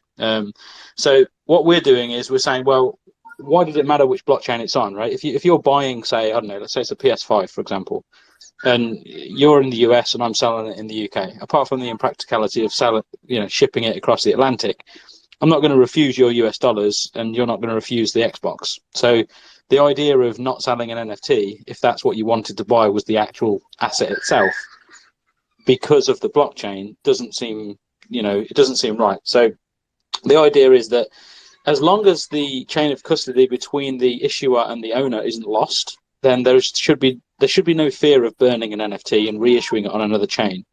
At least that's the mindset I'm going with this. So essentially, let's say today the NFT is on XRP, and tomorrow someone from Ether wants to buy it, but they want it to be minted on Ether. Right? So essentially, for that to work, the issuer of the NFT has to have a trusted wallet on both ledgers. The XRP token will be destroyed, and a new Ether token will be created. Now, the way that this joins up is that the metadata that is created for the Ether NFT points back to the XRPL NFT. So there's always a link. So we're actually using the metadatas themselves as the immutable data, so you can go back. So it's kind of like I guess you could say a ledger within a ledger, right? Sorry, it's getting a bit noisy now, so I'm going to mute myself a second. It's really interesting because, realistically, when we're propositioning this right now, because we're going through a cycle of, reapplying for a couple of the grants that Ripple's putting out, the creator and the XRPL grant, a lot of the focus of the marketplace purpose is to allow larger projects that are on other chains for XRPL holders to have access to it, and vice versa. Long term, being who I am, I prefer agnostically to approach this myself. It makes more sense that someone who has a project, let's say a metaverse, to be able to say, this is not just an XRPL project. This is a project that if you're on Solana, you can also get access to this NFT, access to our metaverse, and have the integrations available for it, while also be able to prove the chain of custody of as well. I had a chance to interview Neil a little bit on this as well and kind of get better insight to this. And in reality, the marketplace that they're building is going to be so much far more complex than what exists in just the traditional marketplace arena, let alone the XRPL marketplace arena. And I truly agree with Neil's vision on that, to be able to build a marketplace where, for example, there could be a world after this marketplace is built where you're seeing a Bored Ape Yacht Club exist on the XRPL. You'll see a world where a large, blue chip project, X Punks, not actually, we have to represent X Punks. I mean, I can't remember the actual name of the actual original projects. I'm so deep in XRPL now, I can't remember. But just to give an example, a blue chip cross chain project can exist on XRPL. It just has to work the right way. But Neil, are you back with us? Or are you still handling daddy duty? No, I got all that. But yeah, I mean, that's essentially it, right? That's the core value. It's about the ownership of something. It shouldn't matter how you want to represent that ownership. You're the customer at this point. So once you've sold once we have sold an agent, for example, at xSPECTACULAR, it ceases to be our property, right? To a degree, it's not ours, right? So how you want to then sell it on a secondary market is kind of, well, in my mind, it's kind of up to you. Like I say, with the Xbox, right? If I want to sell it in US dollars and I brought it in GBP, well, that's my business. It's my thing that I own. I should sell it however I want. And the thing with NFTs is that they are massively locked because you're kind of stuck. It's a garden wall that I don't think needs to exist. And it's like, you've brought something that you might not be able to sell to the best buyer because the best buyer, frankly, doesn't want to use the tool that you're forcing them to use. It just doesn't seem right. And if we're going to have things that aren't art, right? NFTs being, the deeds of a house or anything like that, or some sort of voucher to get into a gig or something like that. it needs to be more easily tradable, and it can't be, oh no, you need the Zum wallet or something like it in order to, interact with this thing that I'm trying to get you to buy. It's just too limiting in my mind. What's your thought on that, Matt? Just off the top of your head, just hearing that basic idea, what are your thoughts on the chain agnosticism and being able to move stuff between NFTs, different chains? Yes. Yeah, I mean, I think it's a great idea. I think the the theory is sound. As Neil said, it shouldn't matter if I've just bought something what chain it's on. So yes, that does make a lot of sense. Obviously, you need the protocols between them in order to deal with that, to make sure you don't end up with two different NFTs on two different blockchains simultaneously or whatever, right? A lot of this actually, if you squint, looks like what Interledger was trying to solve again like 6-7 years ago with regards to how do you do this with blockchains, right? They had a demo in which they sent a payment across 7 different blockchains.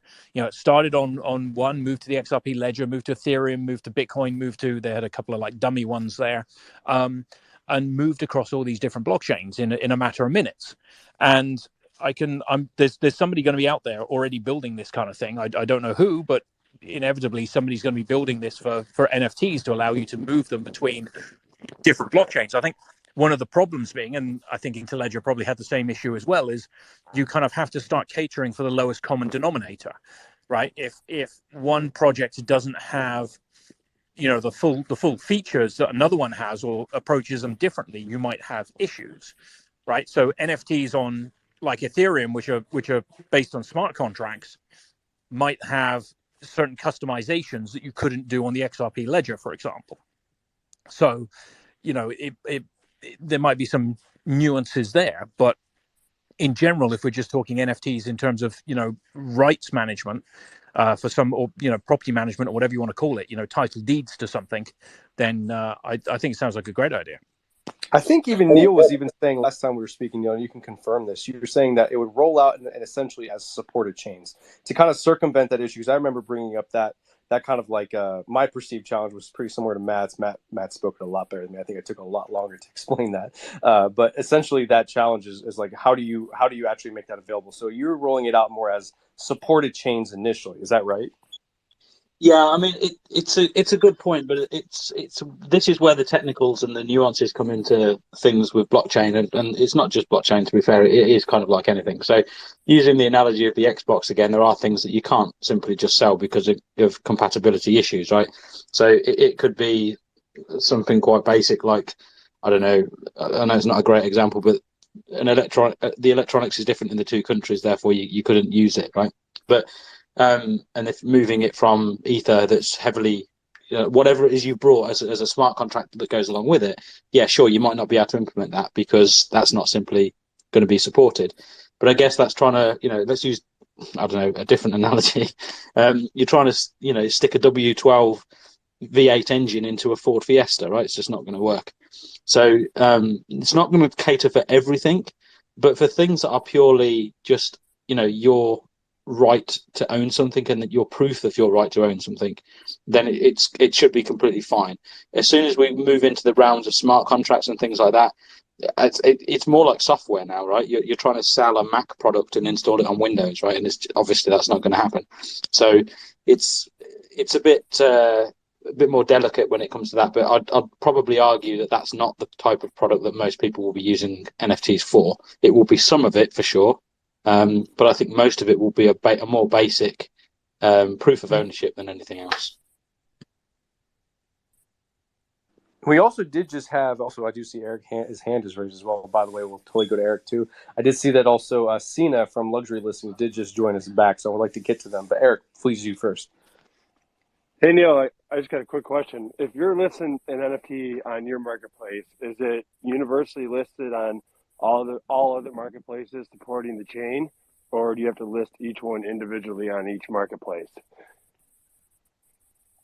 Well, it's a good question, but it actually depends on the marketplaces as well. So we've had a conversation about what's the right thing to do, right, for customers. Is it to be a marketplace that only sells to its own customers, as in the potential buyers and sellers of the NFTs, or is it to be a marketplace of the owner of the asset? And I guess what I mean by that is, we're doing the xSPECTACULAR version of the marketplace now. I'm actually was coding it as I joined this call. And when we place an offer on there, we don't lock it, right? So we don't lock that offer. Anyone can accept that offer. If you accept it via our site, then the broker fee will be there. But we're also showing all of the other offers as well, because who is our customer at this point is the owner of the agent. So for us, we need to serve the owner of the agent before anyone else. So we're showing all of the other offers on our marketplace, even though we can't actually do anything with them. But we are showing that they're there. It shows that people are trying to sell them or people that are trying to buy them. And we can't actually fulfill that because, unfortunately, it's been locked to only, when a broker sale, it can be locked to a specific destination, i.e. the broker that's created the sale in the first place. But no, we're opening ours up because we feel that that's the better way to get people to use the marketplace, and volume will produce, more sales as opposed to just locking people in. And again, it's that garden wall feeling, right? Yeah, no, I mean, obviously, my personal opinion is if you could just post it on one marketplace and it gets posted everywhere is easiest for everybody. But obviously, it's how you get it done, which I don't know. Well, the problem is more the commercials around how you do it, right? So I don't blame a marketplace for doing this, incidentally, because it's the only way to protect the money that you put into building the marketplace. So essentially, the way that it works, I won't name names, but if you list an NFT on Marketplace A, the way that they will typically do that is they will create a sell offer, but it will be a sell offer that can only be accepted by the marketplace's own wallet. So when you are the buyer and you're trying to buy the NFT, you will actually go through the broker to actually succeed in buying that NFT. That means that the seller cannot sell to anyone other than someone that the marketplace has essentially brought to the table for them. The other way to do it is you just basically list your sell as an open sale, right? So it's not locked to any one destination, which means anyone can fulfill that sale. If I try and put a sale up for 100 XRP and you want it, you can just fulfill the order. Now there's nothing to stop someone directly doing that. The risk of the marketplace there is that they do that, right? And they see the offer, make an offer directly, and the actual marketplace gets nothing, right? Gets no revenue at all. I think that most people won't do that because for technical reasons, it's just too much of a hassle. So most people will just click the button and accept the fact that there's a broker fee anyway. But yeah, it's more around the commercials. If all marketplaces did this, there's a potential that they'd make zero revenue and they wouldn't be able to keep the lights on. So I don't blame them for doing it. And that's Good, just good to answer. chip in here a second. That's an interesting point, right? So the XRP ledger transactions are so cheap that they're bordering on free, right? So buying and selling an NFT on the ledger is actually very cheap. Listing it for sale or for purchase on the XRP ledger is very cheap compared to a lot of other blockchains. So the likes of the NFT marketplaces that work in Ethereum, they're going to do a lot more internally to the marketplace and not actually put something on the blockchain until the user explicitly requests it to happen, because it's going to cost somebody $5 to make that transaction, right? So they're going to do a lot more internally to the marketplace and less on chain. Whereas on But the XRP ledger, it's almost the opposite in that it's actually cheaper for builders of NFT marketplaces to actually use the XRP ledger as the source of record.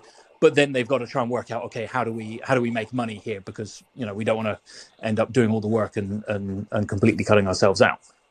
no, it's not the money. It's not the money part. It's taking the time to individually doing 1,000 NFTs on each marketplace if you want to sell one.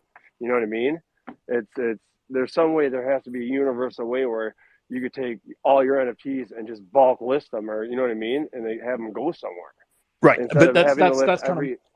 yeah, Go that ahead. was kind of my point, is that on the XRP ledger, it's more likely that those NFTs are going to be represented on ledger. So it's going to be easier to do what you're trying to say and have multiple marketplaces just pick it up from the ledger and list it anyway, versus on somewhere like Ethereum, in which it's less likely to be on the blockchain until you explicitly decide to do so, or until you sell it, because there's a cost involved there, which means it's harder to list on multiple exchanges unless those exchanges between themselves agree that. I think there might have been two answers to that question, Matt.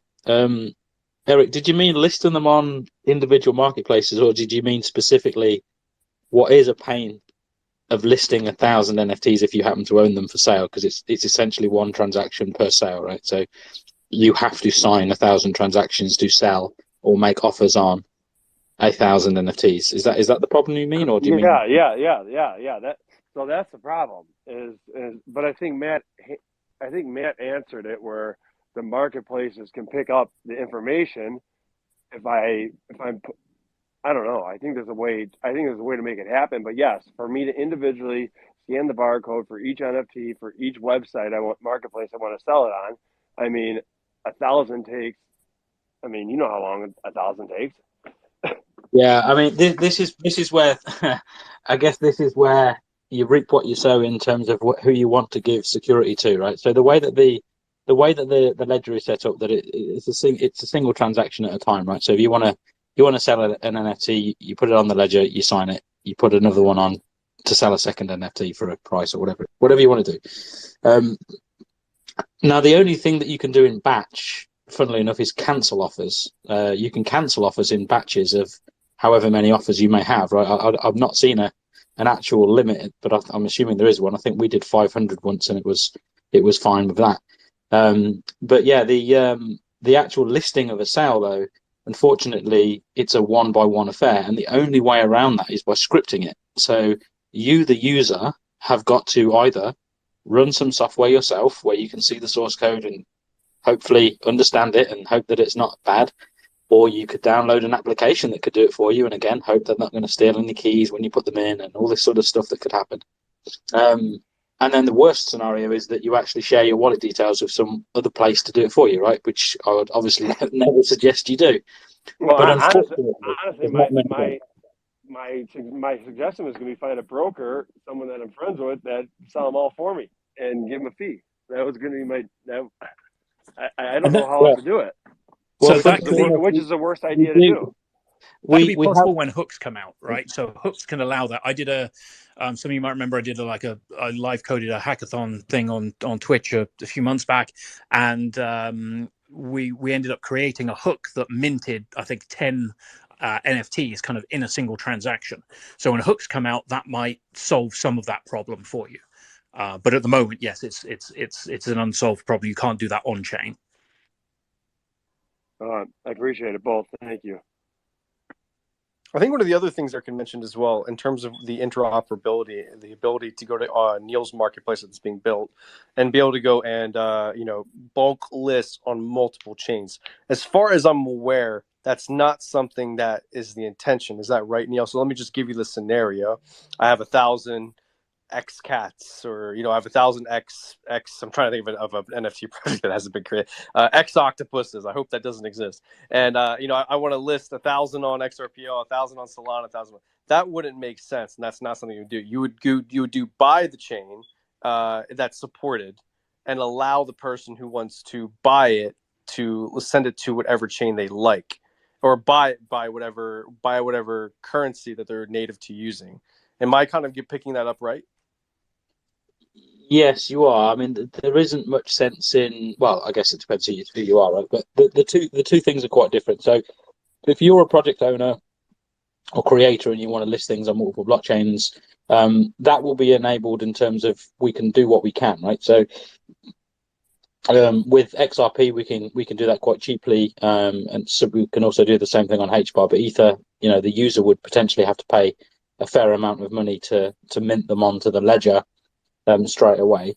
It's more the emphasis is more about the transaction if someone has already sold it. So the two use cases are quite different. So as Matt was saying, for ones like Ether, typically what you would do is you would try to find a buyer before you even mint it. So essentially you put it on sale at, I don't know, 1 Ether, just to be outrageous, although that's gone down in price, hasn't it?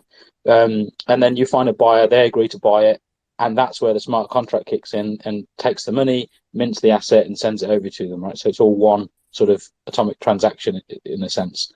In other blockchains like XRP, you could, yeah, sure, you could just mint 1,000. But if the intent is to sell that 1,000 to anyone, minting them in bulk doesn't make any sense anymore because you don't know where your buyer is going to be. So your buyer might want to pay XRP, your buyer might want to pay in HBAR. So it doesn't make much sense, en masse bulk minting them at that point. You would be listing them for sale on a marketplace, and people would make you offers. You would see the offer, and as the seller, you would make that decision. Okay, yeah, sure, I'll mint it on Ether for this offer. I can see what that's going to cost me, and therefore I can make the decision if I want to sell it that way. Friend Mario Knopfel, who joined us earlier. If you haven't heard of Mario now, I feel like you've been living under a rock. All you have to do is just be on Twitter to see him come across your Twitter. Some of you may know my involvement with him. I helped him launch his show. I've been working with Mario for well over 8 years. He's a dear friend of mine, and we decided to have him on the show today to do a nice little AMA because we get to hear so much about his show. We hear so much about all the topics he's covering, but not really many people know about him except for the people who invested a lot of money into probing him. So I figured it was a good chance for us to bring him on and get some clarity in regards to what he's building on and focus on. It was really interesting to hear how his investment thesis has changed on crypto over the past few years, especially this last year for him too. The subject moved a lot too in terms of discussing crypto. FUD XRP had a nice segment with some guests on stage. Jim Paff. I hope I pronounced that last name right. Was that correct, Jim? That was correct. All right. And we had a great discussion there earlier as well. And Jim, we're super glad to have you as well. And always welcome to come back to the show anytime, and had some surprise appearances from our friend like BC Backer and Matt, who's joined us as well.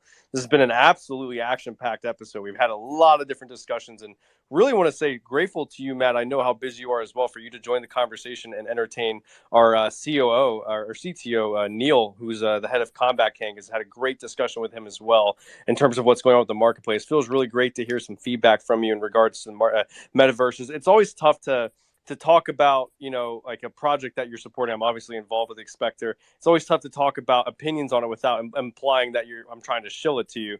But I'm genuinely curious about what the XRP ecosystem genuinely thinks about gaming and metaverses being built. Because frankly, when people think about NFTs on XRPL, the first thing I thought was like, hey, maybe like a financial institution wants to release NFTs. That would be where they would go. But my opinion on that has quickly changed. And I'm really excited to see how the narrative in suits by brush, right? Exactly. And I'm interested to see how this narrative changes. Genuinely interested to see how the narrative of the XRPL ecosystem changes over time.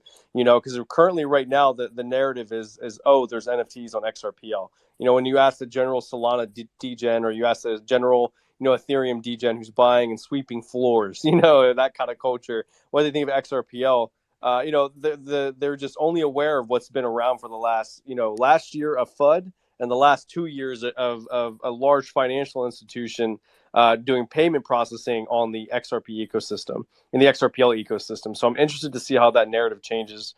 XRPP, you've been a phenomenal co-host today, and I'm super grateful for you as always, my friend. I think now's a good time for us to potentially bring the show to a grand closure and say I want to thank all of our guests. And XRPP, I'll let you take over. Let's do that. Now it is time to begin our goodbyes. All of my dear friends, Blockchain Backer, we had such special moments in Miami that we shared together, some of which we can talk about, some of which we can't, but he'll always hold a special place in my heart. Matt Hamilton, who I've spoken with on the phone, we call pretty much daily to each other. You also have a special place in my heart. And Jim Pfaff, you're going to start getting calls from XRPP as well.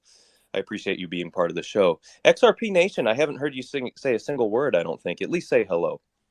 Hello, hope everybody is well. And I sorry I didn't get a chance to chime in, but I'm really excited to see your face and meet you, XRPP. I'm excited. I hope to see you soon. Put on some welding glasses, because I'm telling you, a lot of people are shocked by how handsome XRPP is. One person who can attest to that is Mr. Eric Martinson, the Glass King of Chicago, who once again joined us. Eric, thank you very much. There may have been a time in Miami where we both were outside of the sunroof at night of the Black Escalade, singing Julio Iglesias together, maybe a little bit intoxicated. That maybe happened. Neil, thank you very much for taking part in this. Neil, the CTO, the brilliant CTO, probably the best coder aside from Matt Hamilton on the XRP Ledger.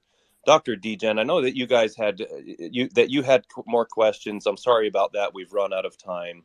I just But have one quick comment, if you let me make it. well, I have a few more minutes of congratulating myself, but Okay, I'll go allow it. ahead. Go ahead. Oh, thank you very much. I just wanted to say quickly on the Bitcoin discussion, the one thing I didn't hear anyone mention is that Bitcoin has become a hedge. It's in a class like gold bullion. Big investors use Bitcoin as a hedge, and it's a competitor for gold. The other thing I wanted to say is that gaming is a very difficult space, probably be the most difficult thing that any of you try to do. But if you'd like to look at a play to earn NFT card game, look at Gods Unchained. It was invented by an Australian named Chris Clay. Thank you so much for having me up, and thank you to all the panelists for the time that you've given me. I can't tell you how much I appreciate it. Happy New Year to everybody. Happy New Year. Happy 2023. May 2023 be better than 2022. Of course, that's a low bar. We'll see what we get. You never know in this space. Thank you all. Thank you once again. This is, of course, hosted by xSPECTACULAR, which is going to be one of the largest, I think, Web3 projects and certainly largest XRP ledger projects. Metaverse, NFTs, land, business, social, gaming. Oh boy, the sky is the limit with xSPECTACULAR. There's going to be land sales soon. Watch out for land sales. You can buy your plots of land in the xSPECTACULAR-verse and build what you want. Of course, holding an xSPECTACULAR Genesis Collection NFT gives you all of the utility that you can hope for in the xSPECTACULAR-verse, and that's for sale on the secondary markets right now. And DS Private Collection by XRPP the artist, of course, on xrp.cafe. Thank you, everyone, for joining us. A great xSPECTACULAR show. Mario Knopfel, holy cow, Matt Hamilton, Jim Pfaff, all of you. And, of course, the one and only XRPP, XRP Productions, XRPP, XRPP. Just also roll and a packet of tomato sauce. At XRP Productions, XRPP, XRP Productions, XRP Productions, XRPP. At XRP Productions, a sausage roll. At XRP Productions, XRPP, XRPP, XRP Productions, XRPP, XRP Productions, XRPP, tomato sauce. XRP Productions, XRP Productions, XRPP. At XRP Productions, at XRP Productions, XRPP, XRPP, XRP Productions, the sausage roll with XRP Productions, XRPP, XRPP. At XRP Productions, XRPP, XRP Productions, the tomato sauce, XRP Productions, XRPP, XRPP, XRPP, XRP Productions, XRPP. I hope you enjoyed the video. See you guys. A lifetime creating the finest works of art in the history of mankind, becoming the world's preeminent artist, inspiring the lives of millions with his unparalleled masterpieces. He is XRPP, the artist. And now, after retreating to the mountains of Tibet, pondering for 5 years amongst shamans and yaks, XRPP is finally ready to present his ultimate creation, the DS Private Collection. 888 of the most stunningly beautiful NFTs that humanity has ever witnessed. Awe-inspiring, life-changing, tear-inducing with their sparkling magnificence. Each NFT painstakingly crafted with inspiration and passion from within the vibrating soul of XRPP. Starting today, these exclusive artistic gems can be yours for the unfathomable price of 88 XRP on xrp.cafe. Ownership grants access to the DS Private Collection xSPECTACULAR Discord, exclusive DS Private Collection events, and voting on charitable donations from proceeds of the sales. It is ultimate beauty. It is XRPP's greatest work. It is the DS Private Collection. XRPP may not have actually created these NFTs. Some assembly required, batteries not included, void where prohibited. XRPP loves you all. Have a great, great rest of your Monday. Diaz, any last words for us? I think his mic might be rugging right now. Vince, we need you to end the space. Where's Vince? Vince, end it.